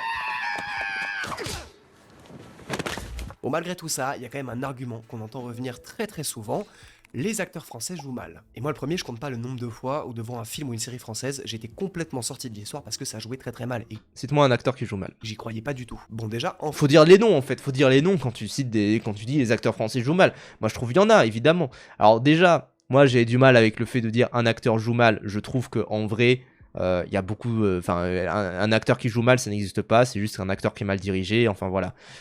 Et des acteurs qui jouent super bien, ça existe évidemment. Enfin, et juste qu'il faut les mettre sous la bonne lumière. Et puis voilà. Keshish par exemple aura ce brio d'aller chercher des gens qui sont souvent pas acteurs professionnels et qui en soi sont brillants à l'écran. Enfin Nadia Meliti là dans c'est pas un Keshish mais je le mentionne comme ça, mais Nadia Meliti dans La Petite Dernière, c'est absolument brillant ce qu'elle dégage quoi, évidemment. Donc bon, j'ai un acteur horrible factuellement. Ah tu vas sortir Grégoire le Prince machin là. Oui lui aussi me fait chier. Donc bon, il dit pas ça parce qu'il est lui-même acteur. Je crois qu'il est lui-même acteur. Oui, voilà, Brian, je savais que t'allais citer celui-là. Mais clairement, enfin, si tu dis les acteurs français sont mauvais, les acteurs ricains, moi je trouve que la plupart des acteurs ricains sont plutôt mauvais. The Rock, c'est plutôt un mauvais acteur. Enfin, voilà quoi. C'est juste une technique de gens qui regardent pas de films français, ils sont pas habitués, donc pour eux ça sonne toujours faux. Oui, voilà, moi aussi quand j'étais étudiant en cinéma, qu'on m'a montré l'esquive de Keshish. J'avais trouvé le jeu d'acteur bizarre. Même j'avais trouvé ça plutôt mauvais, parce que j'étais gosse. que j'étais tout jeune. Forcément, maintenant, je comprends beaucoup plus le jeu d'acteur de Keshi, je comprends beaucoup plus sa manière de diriger, et je trouve ça parfaitement naturel, forcément. France, il y a 2 types de jeux différents. Le premier, justement, consiste en ne voulant absolument pas donner l'impression que c'est joué. En gros, c'est ne pas en faire trop. Et ça, on le doit à la tradition du cinéma d'auteur. Alors ouais, Ouais. quand on est habitué depuis gamin, et moi le premier, aux performances hyper démonstratives du cinéma américain, bah forcément à côté, ça paraît un peu fade. Le deuxième genre de jeu vient directement de la manière dont sont formés la majorité des acteurs français qui suivent le parcours classique. Ils sont formés avec le théâtre classique comme modèle, il faut bien lire le texte, avoir une bonne articulation. C'est vrai que Virginie Efira, elle a... parcours classique. Ils sont formés. Enfin, moi je suis désolé, mais je crois Virginie Efira, si je me trompe pas, elle est quand même, à la base, c'était une animatrice télé. Je sais pas si elle a vraiment un brio, enfin, une carrière, eu une formation en tant qu'actrice de théâtre, mais il me semble qu'elle s'est vraiment révélée en tant que présentatrice télé. Peut-être je me trompe et qu'en fait elle a un background derrière, mais clairement, j'ai pas trop cette impression, quoi. Et je sais pas quelle formation elle a eue. Tac, ses parents divorcent, elle étudie le latin, l'Institut des Arts Supérieurs, puis au conservatoire pour faire du théâtre. Études qu'elle ne termine pas. Donc et pourtant, c'est une des meilleures actrices françaises actuellement. Hein. Vraiment, elle est très très forte. Donc, je vois pas pourquoi elle aurait un jeu plus adapté du théâtre ou un truc du genre. Enfin, vraiment, elle est plus habituée à justement essayer de ne pas trop en jouer. Et je comprends pas trop. Déjà, je comprends pas trop ce côté de dire qu'il y a 2 types de jeux d'acteurs. Moi, je trouve que c'est un peu réducteur quand même, mais bon. Francophone. Oui, francophone, pardon, francophone. Théâtre classique comme modèle, il faut bien lire le texte, avoir une bonne articulation et ne surtout pas buter sur les mots. Alors, en mettant Adèle Haenel, qui est. Enfin, vraiment, je comprends pas. Écoute-moi bien, parce que je vais pas le répéter 30 fois. Dans 10 jours, c'est moi qui vous note. Je préfère te prévenir, ta grande gueule et tes diplômes ici. Mais c'est normal que dans un film comme Les Combattants, je l'ai pas vu, mais un film comme Les Combattants qui a l'air de se passer dans un milieu, je sais pas dans quel milieu ça se passe, mais plutôt carcéral militaire, forcément que ça va bien déclamer les choses parce que c'est le but de ce genre d'ambiance-là. Je comprends pas, en fait, je comprends pas déjà ce côté. Oui, il y a 2 écoles. Il y a le jeu naturel, faire en sorte qu'on joue le moins possible. Dans ces exemples, j'ai vu Vincent Lindon, je me suis dit, mais pourquoi tu mets Vincent Lindon? Justement, Vincent Lindon, c'est quand même quelqu'un, j'ai l'impression qu'il joue beaucoup en fait, genre vraiment. Et là, forcément, qu'il y a des contextes où il y a des types de jeux qui vont s'adapter, enfin, je comprends Ça pas. n'impressionne personne. Si tu veux les commandos, Il aurait pu mettre un extrait du Comte de Monte Cristo là. Oui, voilà, à la limite, il aurait mis le Comte de Monte Cristo parce que c'est très théâtral, évidemment, c'est très théâtral le Comte de Monte Cristo. Kaamelott aussi, bien sûr. Pourquoi mettre Les Combattants? t'as intérêt à changer d'attitude. Est-ce que c'est compris? Oui, mon lieutenant. Alors qu'aux États-Unis, il y a beaucoup plus l'héritage de la méthode acteur studio. Pour cette méthode, le plus important, c'est de faire vivre le texte. L'acteur, il ne doit pas interpréter un personnage, mais il doit devenir le personnage. La performance doit venir du plus profond de l'âme de l'acteur. Et donc, quelle est la différence par rapport au premier type de jeu où on joue le moins possible? Parce que c'est ça en fait, l'acteur studio, c'est pas juste on doit fusionner avec le personnage, c'est aussi tout simplement on doit faire en sorte de devenir le personnage. C'est d'ailleurs toutes les dérives de l'acteur studio où les gens font des projets où ils fusionnent clairement avec le personnage et tout, enfin voilà. Mais en fait, et déjà oui, c'est pas le cas de tous les acteurs évidemment, mais je trouve qu'en fait, il y a aussi un problème, c'est que moi, vous savez, il y a une anecdote, je sais plus entre qui et qui c'est, mais il y a une anecdote entre 2 acteurs américains qui sont qui doivent mimer le fait de quoi. Je crois que c'était peut-être Laurence Olivier en plus qui était mentionné. Peut-être c'était Laurence Olivier et peut-être Dustin Hoffman, je sais plus. Et en fait, c'était 2 acteurs qui devaient faire en sorte de mimer le fait de courir et d'être exténué après avoir couru. Et en fait, du coup, t'as un des acteurs qui est de l'acteur studio qui lui va courir dans tous les sens, qui va courir 3 tours, etc. Et après bah t'as Laurence Olivier qui lui est est en train de lire le journal. Et à un moment on lui dit bon bah on tourne dans 10 minutes. Et donc il ferme son journal, il met sur le côté. Et t'as Dustin Hoffman qui vient le voir et qui dit bah comment vous allez courir en fait, comment vous allez jouer ça. Et Laurence Olivier qui dit bah je vais jouer. C'est-à-dire juste je vais jouer, je vais jouer la scène, et puis voilà. Et ça, bah, c'est la meilleure manière de pouvoir jouer, clairement. Enfin, moi enfin, c'est la meilleure manière. Il y a 2 écoles, enfin, c'est juste, il y a 2 écoles qui existent aussi aux États-Unis. Il y a des gens qui jouent une scène en étant, enfin, comme ça parce qu'ils sont pas très enfin, ils ont déjà un bagage dans leur Laurence Olivier. Ah oui, pardon. Mais ils ont déjà un bagage dans leur tête. Typiquement, je pense aussi, il y a une anecdote de Kieran Culkin, que vous avez certainement vu dans Succession, qui est un des fils Culkin, tout ça, donc qui a joué en partie dans Maman j'ai raté l'avion et tout. Et à un moment, t'as le mec qui joue Roy Cohn, j'ai oublié son nom, enfin qui joue le patriarche de Roy Cohn et tout, qui arrive et qui dit bon, t'as mémorisé ton texte, moi j'ai passé 1 heure dessus et tout. Il a dit ouais, attends, oh j'ai pas encore tout à fait fait. Et c'est pas strong. Et il lit comme ça vite fait sur son téléphone, il est en mode ok, c'est bon. Et il joue le texte comme ça. Genre vraiment, parce qu'il est ultra habitué au fait de lire des répliques. Et à côté, bah t'as Jeremy Strong qui lui est en mode acteur studio et tout, enfin vraiment qui se met dans la tête du personnage, qui fait en sorte que le texte sorte naturellement, tout ça. Enfin, pour avoir fait vite fait des études de théâtre, c'est très compliqué mine de rien d'apprendre un texte. Et juste, bah t'as plein d'écoles en fait. Et dans Succession, d'ailleurs, tout le casting, c'est des écoles différentes en fait. Et c'est des écoles qui ne collaborent pas tellement ensemble. C'est pour ça que la série Succession est géniale en tant que série d'acteurs. C'est qu'en fait, tous les acteurs, on a l'impression qu'ils jouent dans des films différents. Alors, vraiment. Ouais. Super bon, hein, d'ailleurs, Denzel Washington, bien sûr.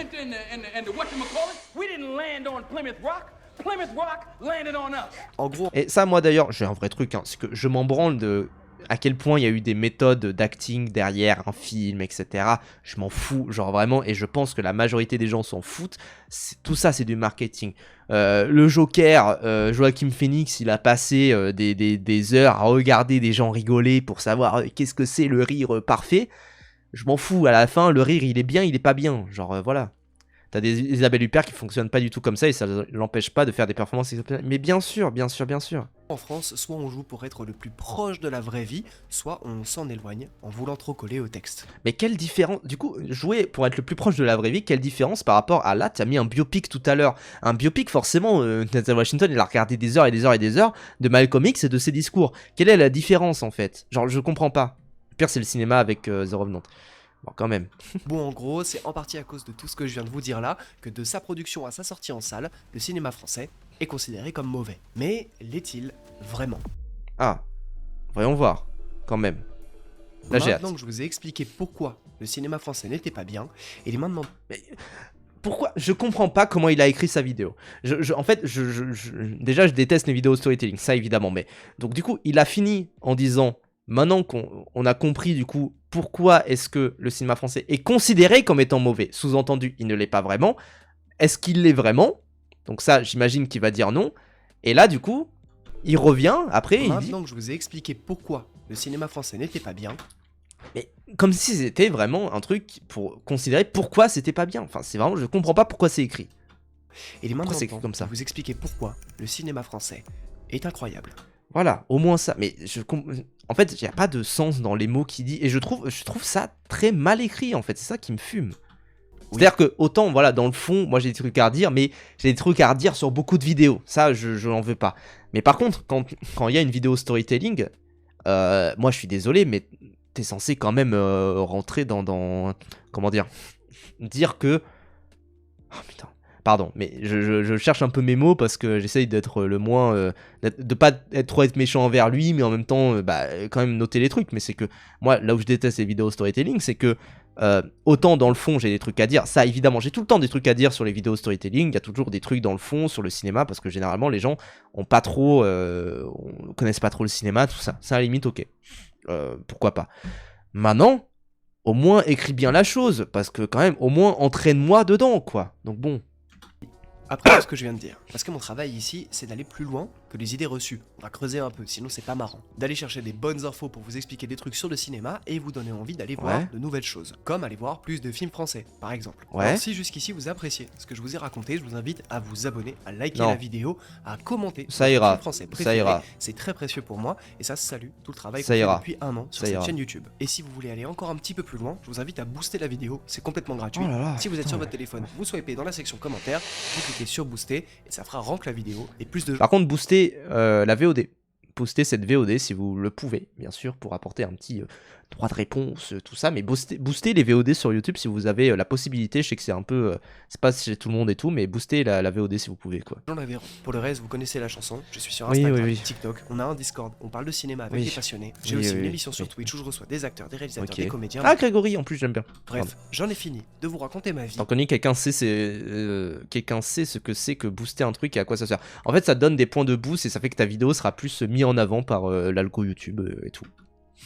Retournons à la vidéo. Dans l'intro, je vous ai parlé de l'amour ouf et de son impact. Je vous disais qu'il avait marqué. Et que le film avait peut-être Ça quand même, marqué, ça va. Hein. été fait pour ça. On peut prendre n'importe quel extrait, ça sera parfait sur Instagram, TikTok ou YouTube. Mais quel est l'intérêt de faire ça si c'est pour le sortir au cinéma? Encore une fois, est-ce que les gens vont filmer la salle de cinéma et faire en sorte de montrer de recadrer en vertical? Je comprends pas, quoi. Je comprends pas. Donc bon, c'est vraiment, moi je comprends pas c'est quoi le truc. Je comprends pas pourquoi dire ouais c'est fait pour TikTok. Autant je trouve oui il y a des films faits pour TikTok, mais c'est généralement des films états-uniens qui soit sortent directement sur les plateformes, soit qui en vrai d'ici 2 mois ça sortira sur les plateformes. J'ai vu plein d'extraits là récemment vu qu'il est sorti sur les plateformes, enfin en VOD du moins, de Une bataille après l'autre. Évidemment il y a des extraits entre guillemets TikTokables, notamment l'extrait Future Bears A Few Small Beers de Benicio del Toro, qui est très très drôle évidemment. Je l'ai très bien interprété, j'ai très bien refait. Hein. Si vous n'avez pas vu le film, voyez-le et vous verrez à quel point je l'ai bien fait. Mais clairement, moi je vois tout ça et je me dis, bah oui, c'est un effet un peu, comment dire, collatéral quoi. Mais c'est pas un effet qui est voulu, surtout pour un film comme L'amour ouf, il est fait pour sortir en salle. Je comprends pas sa take en fait, je comprends pas d'où elle vient sa take. En plus de ça, quelques jours après la sortie du film, une rumeur commence à courir. Les 2 acteurs principaux, Adèle Exarchopoulos et François Civil, Oui, ça, c'est du seraient marketing, en couple dans super. la vraie vie. Et là, les extraits tirés du film prennent une autre tournure. Les C'est gens du n'ont plus marketing. seulement l'impression de voir 2 acteurs, mais de voir 2 personnes qui sont filmées en train de vraiment tomber amoureux. Du Et en plus, parasocial, oui. individuellement, ils sont objectivement extrêmement beaux l'un et l'autre. Ça, oui. Forcément, ça fait parler. On parle beaucoup plus cinéma français. Et oui, tout internet s'enflamme. Peu importe Oui. si la rumeur est vraie ou non, ça fait énormément de bruit. Et dans le cinéma, un film qui fait du bruit est un film qui fait des entrées. C'est impossible Oui. d'ignorer l'influence qu'a eu leur potentiel couple sur le nombre d'entrées du film. Après, pas forcément, il y a des films qui font du bruit et sans pour autant faire beaucoup d'entrées. Je pense notamment à Toute pour une, qui a fait pas mal de bruit dans la sphère d'extrême droite et tout, et qui a été sujet de débat à plein d'endroits et qui a pas fait non plus énormément d'entrées. L'histoire de Suleiman, il y a beaucoup de gens qui en ont parlé, ça a eu des Césars et tout. Pour autant, ça a fait 600 000 entrées. Score très honorable pour son budget, mais c'est pas parce qu'un film fait du bruit que ça fait des entrées. C'est impossible d'ignorer l'influence qu'a eu leur potentiel couple sur le nombre d'entrées du film. Oui. Mais t'as laissé gagner ta leader. T'as pas su faire taire ce qu'il y a. Oui, le Besson, ça a été très commenté. Pourtant, ça a été plutôt un bid en France, quoi. De ce que j'ai compris, c'est pas non plus un gros bid dans notre territoire, mais ça va pas se rentabiliser. Claire en toi. Ta colère, ta vengeance, ta violence, ton mépris de tout. Tu méprises tout. Ouais. Enfin bref, on a surtout un cinéma qui semble vouloir proposer mieux que ce qu'on a habituellement dans les productions françaises, mais en même temps qui colle parfaitement à notre époque. Mieux que quoi? Genre vraiment, L'amour ouf, c'est mieux que quoi comme film? C'est mieux que les blockbusters et les films entre guillemets très populaires? Oui, peut-être. C'est plutôt pas mal entre guillemets. Mais est-ce que c'est mieux que que le Stéphane de Moustier qui était sorti 1 an avant ou que le Stéphane de Moustier qui est sorti 1 an après? Est-ce que c'est mieux que Borgo ou est-ce que c'est mieux que L'Inconnu de la Grande Arche? Déjà, est-ce que les films sont comparables? Moi, je sais pas. C'est mieux qu'Astérix. Oui, c'est sûr. Le cinéma français, c'est immense parce que ça parle du petit. Le cinéma français Oui. ne raconte pas des héros, non, il raconte des gens, comme vous et moi. Et le meilleur exemple de ces dernières années, c'est un film français aux 6 Césars, 2 Oscars, un Golden Globe et une Palme d'Or. L'Anatomie d'une chute. Je parle évidemment d'Anatomie d'une chute, Oui. de l'excellente Justine Triet. Dans ce film, on n'a aucun héros et aucun drame à l'échelle du pays. Non, là, c'est un drame familial. Au moins, il en Une parle petite bien. famille, rien de plus Ça normal, va. sauf quand peut-être le père décide de se jeter par la fenêtre. Bon, ça, c'est le début du film. L'enquête va se concentrer sur le fils et la mère, les deux changeant de version au cours des auditions, comme s'ils cherchaient la vérité en même temps que nous, comme si spectateurs et protagonistes se retrouvaient sur le même plan. Et c'est ça le cinéma français. Justement, ils cherchent pas la vérité, c'est ça le but de l'Anatomie d'une chute, c'est qu'ils ne cherchent pas la vérité, ils cherchent des manières de tronquer la vérité parce que en fait, tu sais plus ou moins dès le départ que c'est pas elle qui l'a fait. Et en fait, tu vas un peu douter progressivement, mais pas douter par rapport à l'affaire, mais douter par rapport à la personne, quoi. Bref. Français, c'est un cinéma à hauteur des yeux de ce qu'on voit sur la toile. On essaie de s'en rapprocher et... C'est ça le cinéma français, c'est un cinéma à hauteur des yeux de ce qu'on voit sur la toile. Ah, sur la toile. Oui, ok, pardon, j'ai cru sur la toile en mode. Ouais, le cinéma c'est inspiré de TikTok et des réseaux. J'ai eu peur. Comprendre ce qui s'y cache. C'est la capacité à filmer les émotions humaines dans l'intimité, dans le quotidien brisé. You are not a victim, not at Oui, all. c'est un super You're film. incapable of facing your ambitions and you resent me for it, but I'm not the one who put you where you are. I've nothing to do with it. Et que les histoires soient brisées ou non, en France, on n'est pas toujours obligé d'avoir une happy end. Un anglicisme tellement ancré qui démontre à quel point le cinéma américain a toujours pour volonté de finir sur une bonne note. Comme s'il y avait une conclusion à tous les films. Parce que sans conclusion, pas de morale, et la morale, ça, aux États-Unis, ils adorent ça. C'est important pour eux qu'à la fin du film, le camp du mal et du bien soit extrêmement distinct. C'est la tradition américaine, parce que cette tradition permet de faire briller les héros. En bref, au lieu de nous donner une réponse toute faite, le cinéma français préfère nous questionner, voire même parfois nous titiller. Et pour aborder ça, j'ai envie de parler avec vous d'un film sorti il y a quelques années, Titane, de Julia Ducournau. On est vraiment dans les films les plus inconnus. Pour ceux qui n'ont pas encore vu le film, je vous laisse 2-3 secondes pour aller à ce timer et vous éviter le spoil. Mais... Ouais, je sais pas si 12 Years a Slave c'est une happy end. Et justement, enfin, c'est Bégodeau qui disait que les mauvais films ont leur morale à la fin. Hein. C'est vraiment. Et si on m'avait dit un jour que je verrais un accouplement entre une femme et une voiture ou même un putain de camion de pompiers, bon. Et je parle même pas du gamin couvert de métal à la fin ou encore de la plaque de titane qui déchire littéralement le crâne du personnage principal. Oui.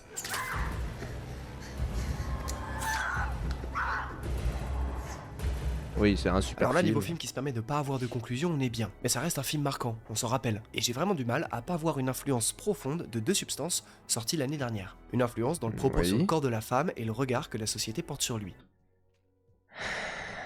C'est... En fait, non, c'est juste que ça a la même inspiration, c'est-à-dire Cronenberg, et les deux ont assumé avoir une inspiration de Cronenberg. Julia Ducournau a assumé avoir une inspiration de Cronenberg, Coralie Farja a assumé avoir une inspiration de Cronenberg.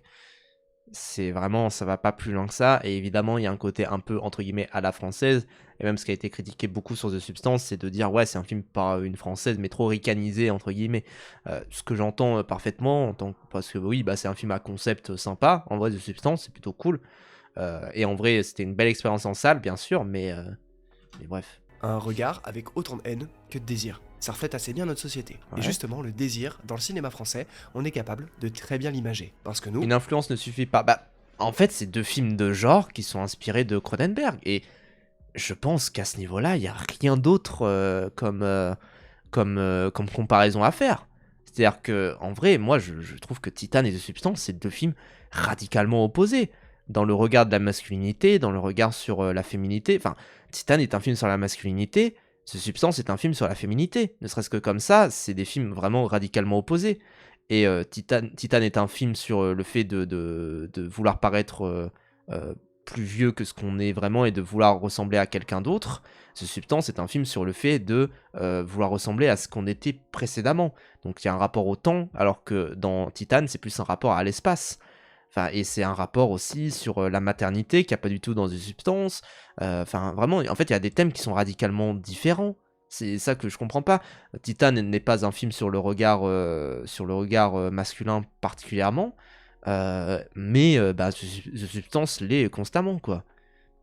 C'est deux femmes françaises qui font de l'horreur, faut forcément les mettre face à face, c'est limite sexiste. Bah ouais, enfin, je comprends qu'il y ait des comparaisons, bien évidemment, à faire, parce que c'est deux films de genre qui appartiennent un peu à la même, au même corpus, j'ai envie de dire. Mais clairement, pour moi, c'est vraiment différent, quoi. Titane parle de regard masculin. Il y a une scène sur ça. Mais pour moi, c'est pas la majorité du film, quoi.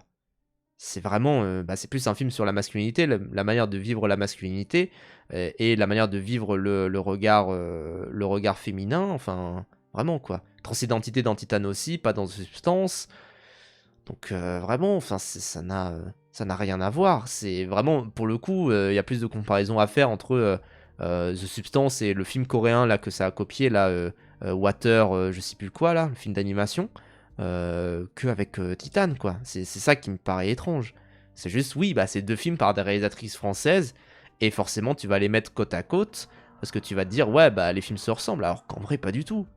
On ne l'idéalise pas, on l'observe. L'époque Belmondo et Delon en est le parfait exemple. Bon, chacun à leur manière. Chez Delon, le désir est beaucoup plus froid, dans le regard, alors que chez Belmondo, c'est dans la chaleur du sourire. Plus Juste pop à et comparer tout, la ouais. scène de la piscine dans Le Magnifique pour Belmondo et la scène de la piscine dans la piscine pour Delon. Mais au-delà de ça, ça va plus loin. Parce qu'en France, on ne croit pas que l'amour sauve tout, on croit juste qu'il fait partie de la vie. Et cette réflexion est arrivée à son paroxysme devant Portrait d'une jeune fille en feu. Que des films sortis après 2020, je crois, vraiment. Enfin, C'était évident devant les yeux de Marianne et d'Héloïse. Ah non, 2019, pardon.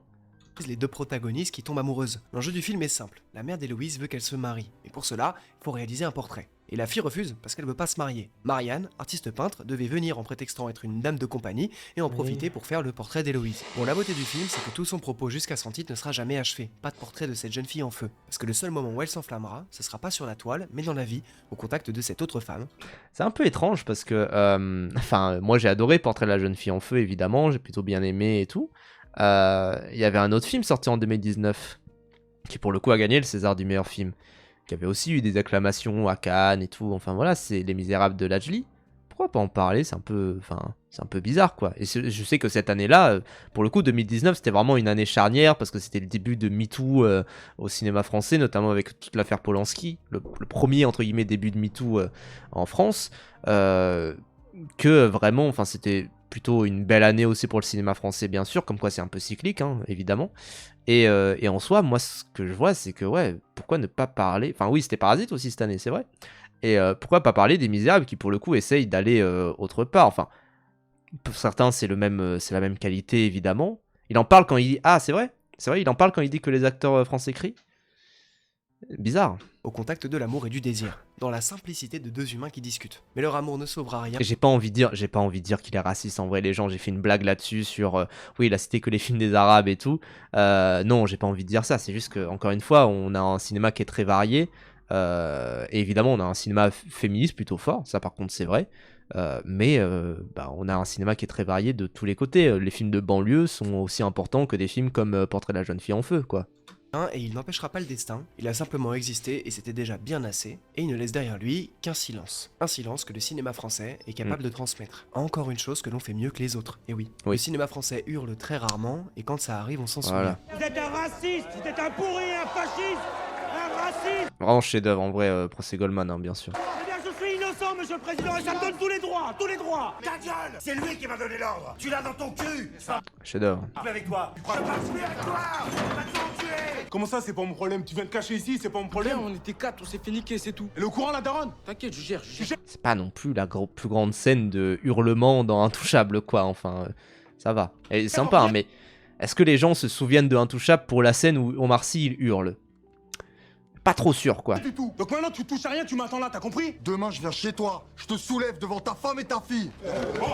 Et pour le coup, Nanty, il est bien plus droit dans ses bottes dans Le Mohican. Hein. Le Mohican, je trouve, qui est sorti cette année, était vraiment un film bien plus carré à ce niveau-là, sur le côté où ça va parler énormément de cet aspect de ce côté taciturne qui peut avoir le personnage. Et je trouve que la performance dans Le Mohican, elle est exceptionnelle, quoi.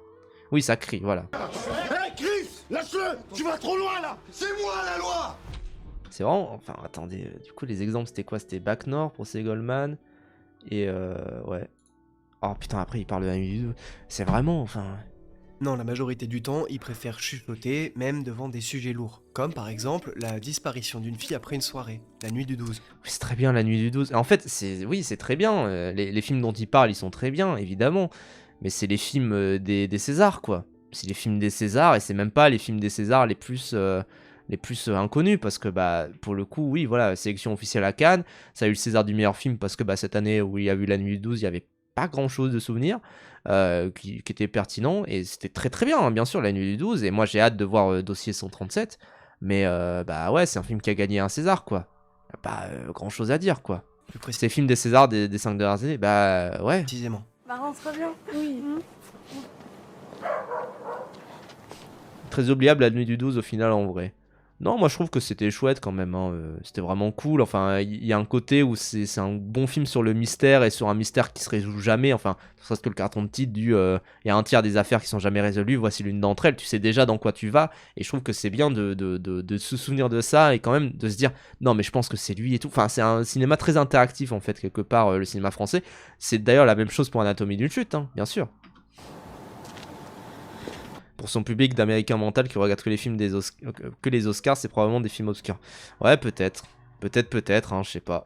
Le film m'a vraiment bouleversé. Bon, déjà parce que le sujet suffit à le faire, mais surtout parce que je m'attendais à entendre beaucoup de cris. Un tel événement, normalement, ça ouvre la porte à la colère dans les films, à des pièces saccagées de rage, à de la frustration de ne pas être compris. Et puis devant le film, je me suis rendu compte d'un truc, c'est que dans la vraie vie, on saccage rarement une pièce quand même. Non, dans la vraie vie, dans ce genre de moments, ce qui est saccagé, c'est notre cœur. Il y a tant de moments de silence dans ce film. On va nous parler du règne animal. En vrai, s'il parle du règne animal, ce serait vraiment le bingo des films un peu tapines du regardez le cinéma français, ça fait autre chose quoi. Ça en devient assourdissant, angoissant, comme si on préférait que quelqu'un craque pour de bon, mais sans jamais que ça vienne. En vérité, peu importe le dénouement, le mal est déjà fait. Les enquêtes, ça sauve pas les morts, et ça console à peine les vivants. En bref, oui, bon, c'est des analyses un peu bateau, sympa. Sans me ressentir de plus, c'est la proximité avec le quotidien et l'humain. Ne pas vouloir absolument donner un sens au drame, mais s'en servir pour questionner. Et enfin, la capacité de montrer le silence. Alors ouais, ça fout les jetons, se permettre de parler Il doucement. veut pas nous parler de Miséricorde. À la limite, voilà, il parlerait de Miséricorde, il parlerait de l'histoire de Suleiman. Je pourrais bien apprécier quand même, hein. Je pourrais me dire, ouais, bon, pourquoi pas. Mais là, ouais, c'est la nuit du 12, oui, c'est sympa. C'est très bien la nuit du 12, hein. Doucement pour dire des choses fortes. Vous trouvez pas ça bizarre, vous, que ce soit majoritairement les hommes qui commettent les crimes et majoritairement les Il a pas du tout parlé d'animation. Pour l'instant, non. sont censés les résoudre. Donc bon. Les hommes tuent, les hommes font la police. C'est quel film quand on te dit le cinéma français c'est nul? Je sais pas, si je devais aller dans cette année spécifiquement, parce que souvent je vais citer j'ai un biais de récence de citer les films de cette année, je vais citer Reflet dans un diamant mort, alors après à coprod et tout c'est un peu bizarre, puis film belge en vrai en soi, même si Dominique Moll, oui dedans il y a Bully Lanners et tout, mais je crois que lui est français.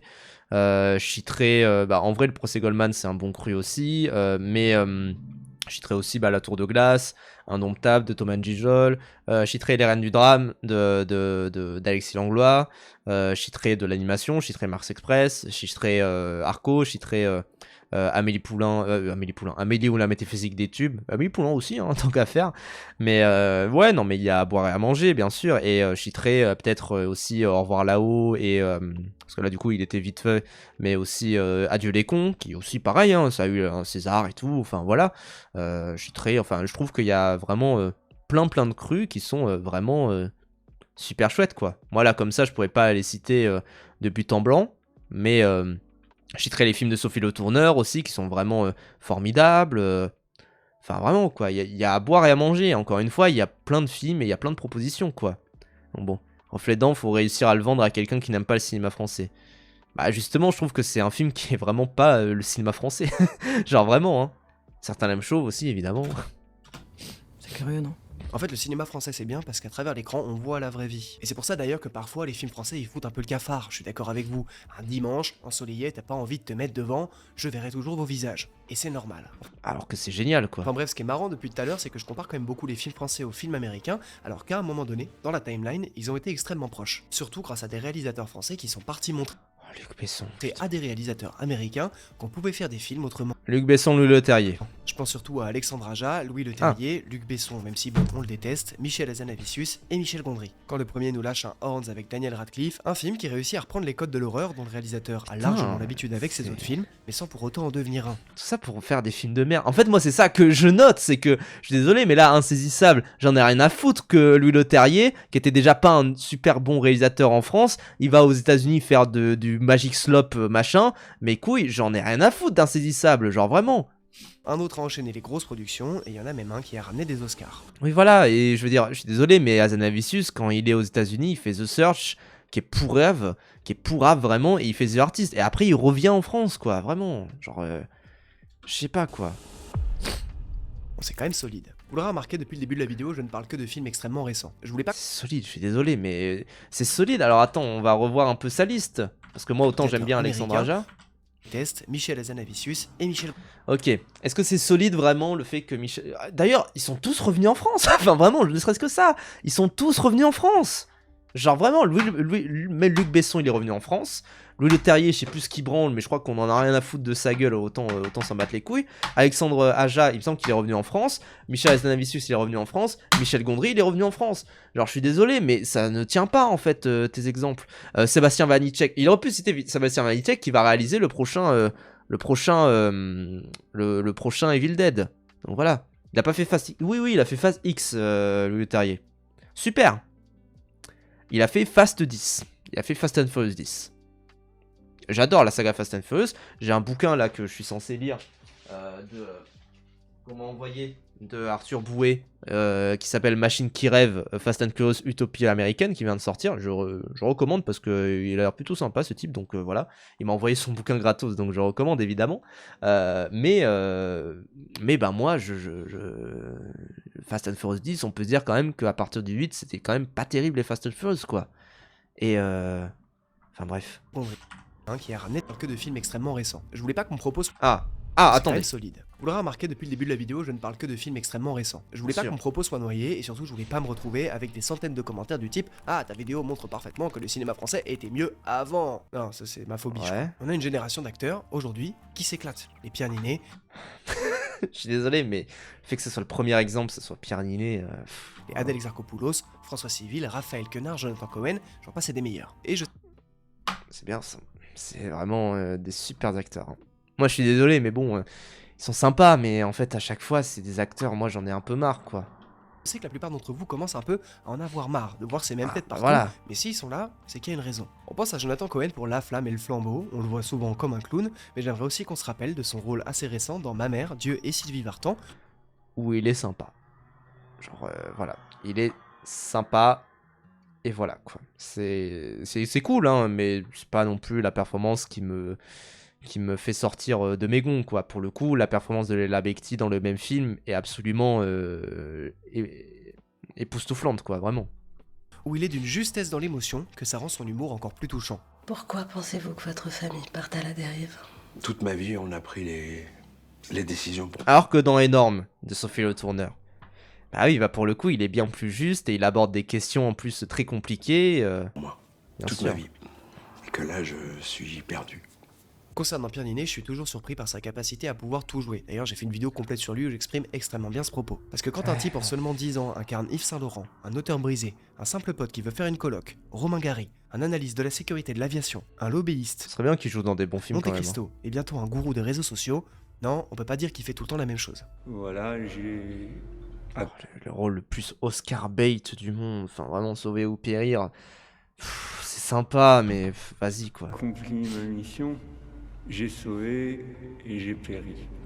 Pour François Civil et Adèle Exarchopoulos, c'est un peu plus particulier. Bon, la diversité chez eux, elle est beaucoup moins importante, mais par contre, ils brillent dans quelque chose de très particulier, la constance. Ils sont excellents dans ce qu'ils savent faire. Et comme pour un film, j'ai toujours trouvé ça injuste de juger quelque chose ou quelqu'un pour ce qu'il devrait être ou ce qu'il devrait faire, et pas pour ce qu'ils sont. Mais malgré ça, oui, on ne vient pas d'apprendre dans ces 7-8 dernières années à faire des bons trucs depuis la grande époque de Godard, Chabrol ou encore Truffaut. Ça fait des dizaines d'années que c'est le Et même tu pourrais remonter à Carnet, cas, Melville. d'en parler. Séparons le cinéma français en 3 périodes. La première étant celle de la nouvelle vague et du cinéma très populaire comme de Funès. Ah, nom d'un...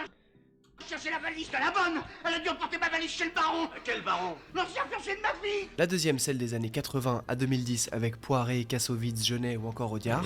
Par là, venez. Et le cinéma français n'existait pas avant la nouvelle vague, hein, bien sûr. Non, mais je pense qu'il voulait dire la nouvelle vague et de Funès qui cohabitaient un peu en même temps, tout comme, je sais pas, Blier cohabitait en même temps que la nouvelle vague, mais n'était pas tellement dans la nouvelle vague, etc.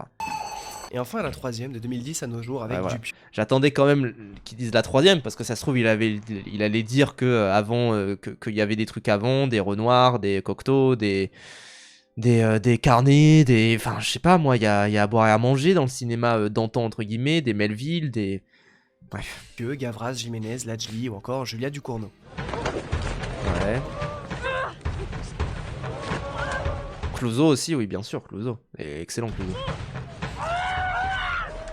Frères Lumière, oui, bon, après les Frères Lumière, est-ce qu'on se souvient de leur film? Non. On s'en branle de leur film. C'est un peu on voit bien que le cinéma français est jamais mort et qu'il peut pas se résumer qu'à des comédies, qu'elles soient bonnes ou mauvaises. D'ailleurs, si j'en parle pas beaucoup, c'est pas parce que je ne veux pas les considérer, mais c'est parce qu'on sait déjà quelles comédies françaises sont considérées comme cultes et les comédies sur lesquelles on aime taper. Y a rien de bien nouveau dans tout ça. Oui. Mais alors d'où vient concrètement cette impression de perte de qualité? Louis, il faut que tu nous répondes à notre question là, on peut plus. Mais je viens de vous répondre depuis le début. Si la diversité et la qualité sont encore là, est-ce que tout ça ne serait pas juste un biais? Une impression due à l'immensité de la dose de films qu'on se bouffe chaque année. On en a parlé plus tôt dans la vidéo, mais en 2020. Oui, il y a beaucoup de mauvais films, quoi. Mais bon, il y a beaucoup de mauvais films dans toutes les industries. C'est juste qu'il y a une psyop de ouais, mais les films états-uniens sont meilleurs parce que je pense que d'après mes goûts, les films états-uniens sont meilleurs, quoi. 2024, il y a eu 740 nouveaux films en salle de cinéma. C'est colossal. Bon, par contre, pour ce qui est des films qui réussissent, là... C'est pas une industrie non plus énorme, hein. On rappelle que l'industrie qui fait le plus de films, c'est le Nigeria. Hein. Ou alors l'Inde, ça dépend. Là, c'est autre chose. La même année, seulement 35 films ont dépassé le million d'entrées, et c'est seulement 16 films qui dépassent les 2 millions. Mais, il y a un truc dans l'équation qui a fait son entrée il y a pas si longtemps, et c'est bizarre d'ailleurs parce que ça cohabite étrangement avec le moment où on a commencé à dire que le cinéma français était nul. Qu'est-ce qu'il va dire? Parce que le cinéma français a toujours été vu comme étant nul. Genre vraiment, moi c'est des trucs il y a 10 ans, il y avait déjà des gens qui disaient que le cinéma français c'était nul. Et probablement qu'il y a 20 ans ça disait déjà ça. Il y a énormément de gens qui trouvent que le cinéma français c'est nul. La preuve étant du succès des films états-uniens quoi. Je vous parle bien sûr des films de plateforme. Oui, bah les plateformes financent le cinéma français que tu vas voir. Donc ne serait-ce que ça, c'est plutôt pas mal. Donc évidemment que les films de plateforme sont nuls à chier, mais les films de plateforme sont nuls à chier partout. Tout le monde trouve que les films de plateforme sont nuls à chier. Il y a quelques films sympas qui sortent un peu du lot. Je pense notamment à Frankenstein qui est plutôt sympa. Mais c'est tout. Genre vraiment. Les premiers à tout casser avec ça en France, c'est Netflix. Sur l'affiche du film, on a un gros N en rouge fièrement là. Et d'un seul coup, une vague de films américains nous submerge. Le genre américain déjà bien présent devient à la demande. Quelques années à peine, et ce sont les films français qui surgissent en nombre avec le N sur l'affiche ou encore Prime Video en gros. Bonne nouvelle? Pas vraiment. Voilà plus. Et il y a des mauvais films en salle aussi. Enfin, il y a vraiment des mauvais films partout. Et évidemment, les films de plateforme sont généralement mauvais. Pour plein de raisons, bien sûr, mais... Je sais pas quoi. Frankenstein est sorti au ciné, non. Moi je l'ai vu au ciné, mais il est pas sorti au ciné. Non, non. Sont que des produits et plus vraiment des films. On se retrouve face à des films creux, certes avec des acteurs très connus, mais pas véritablement de propos. Et parfois même un cinéma qui essaye de mimer le cinéma américain. Après Athéna c'était pas mal. Enfin, franchement, alors moi autant voilà, les débats sur Athéna, vous en pensez ce que vous voulez, c'est un film anti-révolutionnaire, ce que vous voulez, tout ça, les gauchistes je vous connais. Il y a quand même... Enfin, je pense que Louis, a priori, ce youtubeur-là, pourrait plutôt bien aimer Athéna. Donc, je sais pas, a priori, ça devrait plutôt bien passer pour lui. S'il aime bien l'amour ouf, il devrait plutôt bien aimer Athéna aussi. Donc, voilà. Et je trouve que il copie pas les ricains, je trouve. Ouais, bah, justement, c'est plutôt pas mal. Et puis même, enfin, je sais qu'il y a des films d'Olivier Marchal sur Prime et tout, et qui, à Skip, sont plutôt pas mal. Voilà, en bref, laissez derrière lui tout ce qui fait la force du cinéma français. Depuis 10 ans, on est maintenant face à une immense vague de films américains. Ouais. Alors que de l'autre côté, pas mal de mauvais films français de plateforme sortent. Ouais, il y a peut-être bien un lien entre les deux. Bon. Sakpaowski, c'était en salle. Morisset, je viens de neutraliser le gars que vous cherchez depuis une heure là. Je vous reconnais, vous. Puis, en plus, surtout, depuis quelques années, on est face à beaucoup de films américains. Mon ref, tu connais genre le plan Marshall, genre vraiment depuis les années 40 hein, en fait, depuis les années 50 même, on a une avalanche de films états-uniens qui arrivent qui nous envahissent de leur culture, enfin... T'inquiète pas, c'est pas une bavure policière, hein. Il est criminel, il a mérité ce que je suis en train de lui faire là. Alors aujourd'hui les choses changent, parce que même si les comédies continuent de fonctionner, eh ben, les producteurs ne peuvent pas ignorer la voix du public indéfiniment. Ce désir d'arriver à mélanger le populaire et toutes ces choses dont on est capable dans le cinéma français comme on l'a vu au-dessus. Je crois que les gens n'ont plus seulement envie de rire, d'être impressionnés ou d'être émus. Je crois que les gens n'ont plus envie de choisir. La fiction ça a toujours été un moyen de trouver des trucs qu'on n'avait pas dans la vraie vie. Et je crois que dans la vraie vie des gens là actuellement, en 2025, eh ben il manque pas mal de trucs. Ça explique aussi peut-être ce besoin. On n'a jamais arrêté de faire des bons films en vérité. On s'est juste un peu genre Coco. Perdu parce qu'à un moment donné, on a eu envie de rire. Je comprends pas ces illustrations par rapport à ce qu'il dit, genre du coup, on n'a jamais arrêté de faire des bons films.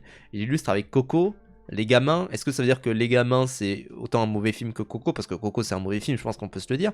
Un peu plus. On a juste voulu se détendre un peu plus. Le cinéma hors comédie est devenu un cinéma niche, alors qu'il existait bel et bien là sur le bord de la route depuis des dizaines d'années. Alors mais il y a un biais, enfin il y a toujours un biais du survivant, un biais de récence du fait de se dire ouais mais en fait le cinéma populaire qui ne soit pas du cinéma de la comédie, en fait à l'époque aussi il y avait des films qui bidaient et juste il y a des films qui sont remis en valeur, notamment je sais pas les films de Melville, je crois que ça faisait pas non plus des millions d'entrées à chaque fois, les films de Blier parfois il y en avait qui bidaient à part les valseuses, genre vraiment quoi.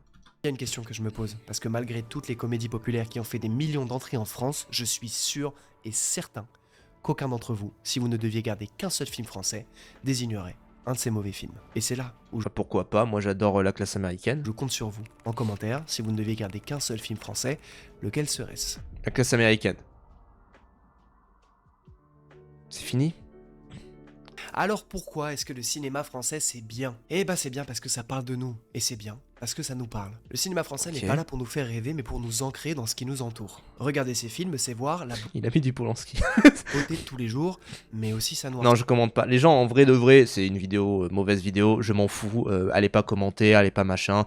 Même pas, mettez pas des pouces rouges et tout. Enfin, je m'en fous. Genre, vraiment, c'est une mauvaise vidéo comme ça, mais au moins, ça m'a permis de parler du cinéma français. C'est se poser plus de questions que d'avoir de réponses. Mais c'est aussi rire. Parce que le cliché de la comédie pas drôle, c'est fait sur une montagne de films qui ont fait et font encore rire le pays. Enfin, des films. Enfin, là, j'ai vu Réalité, j'ai vu Les Garçons Sauvages. Je me suis dit, bah oui, enfin, des films qui me donnent envie quand même d'en parler. Entier. Grâce au cinéma français, on apprend à accepter le silence Enfin. dans un monde trop bruyant. Alors ça nous choque, ça nous déstabilise, ça nous amuse, ça nous émue. En fait, on est humain, on n'est pas invincible, on est imparfait. Ouais. Et comme nous, le cinéma Cassie Maiken, tu trouves ça nul? C'est mon film préféré. français est imparfait, et c'est tant mieux. Il a mis 8 femmes de Ozon. Ouais. C'est l'empreinte de l'exploration, c'est la marque de la création, c'est la signature du génie qui a une vision. En bref, le cinéma français n'est pas un produit pour vous plaire, c'est de l'art pour vous parler. Je voulais juste vous expliquer le savoir-faire qu'on a entre nos mains, l'héritage qu'on laissera, mais aussi et surtout celui qu'on possède déjà. Parce Pourquoi là il parle? Pourquoi là il a mis la bête et la belle, la bête et la belle, la belle et la bête de Cocteau? Pourquoi pour lui le cinéma français ça commence à partir de la nouvelle vague? Genre je comprends pas. C'est trop bizarre. que oui, on est en train d'entrer dans une nouvelle ère pour le cinéma français, ça donne beaucoup d'espoir sur la suite, mais je vous en supplie, prenez un instant. Une nouvelle ère, genre ça va, hein, les gens, on sait pas exactement si on va rentrer dans une nouvelle ère actuellement. Enfin, je sais pas quoi. En fait, l'histoire s'écrit en rétrospective. On sait pas actuellement l'ère qu'on vit dans le cinéma, et ça se trouve d'ici 10 ans, on se dira en fait l'ère dans laquelle on vivait c'était ça globalement. Mais juste là, on ne sait pas en fait. Pour regarder ce qu'on a déjà. Faut arrêter de faire les Nostradamus, de se dire ouais on vit une nouvelle ère du cinéma. Non, ça se trouve on est dans la continuité d'avant et juste on le sait pas quoi. Fait que jamais on ne puisse oublier. Surtout dans le cinéma français, je veux dire, j'ai pas l'impression non plus qu'on ait tant bougé que ça depuis 20 ans dans les méthodes de production, dans tout ce qu'on fait. J'ai pas l'impression de voir non plus des vagues de films après les autres. Où oui, en fait, comme c'est plutôt stable depuis les années 2000, depuis Luc Besson, c'est-à-dire que oui, on produit des films d'auteurs plutôt niches qui vont faire 10 000 entrées et qui sont très bien. Et à côté, on produit des gros blockbusters qui vont faire plein d'entrées et qui sont avec des budgets équivalents à ceux des États-Unis, quoi. Bon, voilà. Que grâce à nos spectateurs, le cinéma français n'est jamais mort.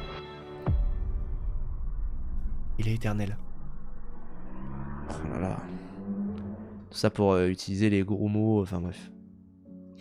Bon, j'espère que cette vidéo vous aura plu. C'était extrêmement compliqué et intéressant. C'est pas contre lui, mais juste la vidéo m'a pas plu. Comme quoi. ça, on a travaillé à plusieurs dessus. Il y avait tellement de trucs à traiter, vous pouvez même pas imaginer. J'espère que j'ai plutôt bien répondu à la question que j'ai posée dans le titre, et surtout, j'espère que je vous ai donné envie d'aller voir plein de films. Il y a énormément de films français. Ouais, super, mais je les ai tous vus en C'est fait. que j'ai cité dans la vidéo qui sont des excellents films. Foncez, ils sont disponibles partout sur les plateformes de streaming, vous les avez. Allez-y, je vous encourage vivement. Merci encore à HelloFresh de nous avoir accompagnés sur cette vidéo. Super, HelloFresh c'est votre faute. Hein. Transparence, HelloFresh, c'est de la frappe. Avec le code que je vous ai mis dans la description, vous cliquez direct, vous avez 2 mois de fromage offert. Et en plus, ce même code. 2 mois de fromage offert tout de même, hein, vraiment. Réduit le coût des repas à moins de 3 € par personne. Vous perdez rien à essayer, c'est moins cher, c'est en réduction, c'est excellent. Pensez-y. C'était Louis. Merci beaucoup pour votre temps. À la prochaine. Rends-moi mon temps, hein, vraiment, parce que non, mais c'est, enfin, j'ai pas envie d'être méchant. Moi, je déteste être méchant, mais là, c'était pas très bien, quoi.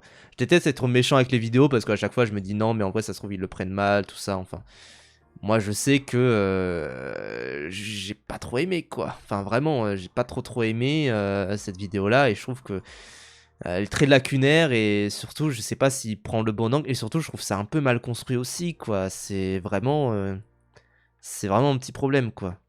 Donc bon, et puis c'est très bizarre l'angle qu'il prend. Je sais pas à qui il s'adresse en fait. Je sais pas à qui la vidéo s'adresse. Elle s'adresse aux cinéphiles, elle s'adresse aux gens.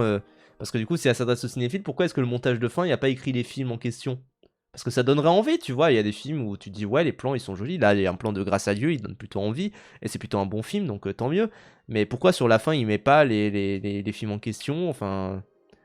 Je sais pas à qui elle s'adresse cette vidéo, parce que je pense que même pour les gens pas trop cinéphiles entre guillemets, pour le public de Ragebait, si je devais être un peu piquant, je sais pas à qui ça s'adresse, quoi. Je sais pas du tout, donc voilà. Je suis un peu perdu devant cette vidéo là, je vous l'avoue. Mais bon, en tout cas, c'était pas terrible. Les gens, encore une fois, je m'en fous que la vidéo soit mauvaise. Au moins, ça m'a permis de déblatérer sur le cinéma français. Et tant mieux, parce que le cinéma français, il y a plein de trucs à en dire. mais pas terrible.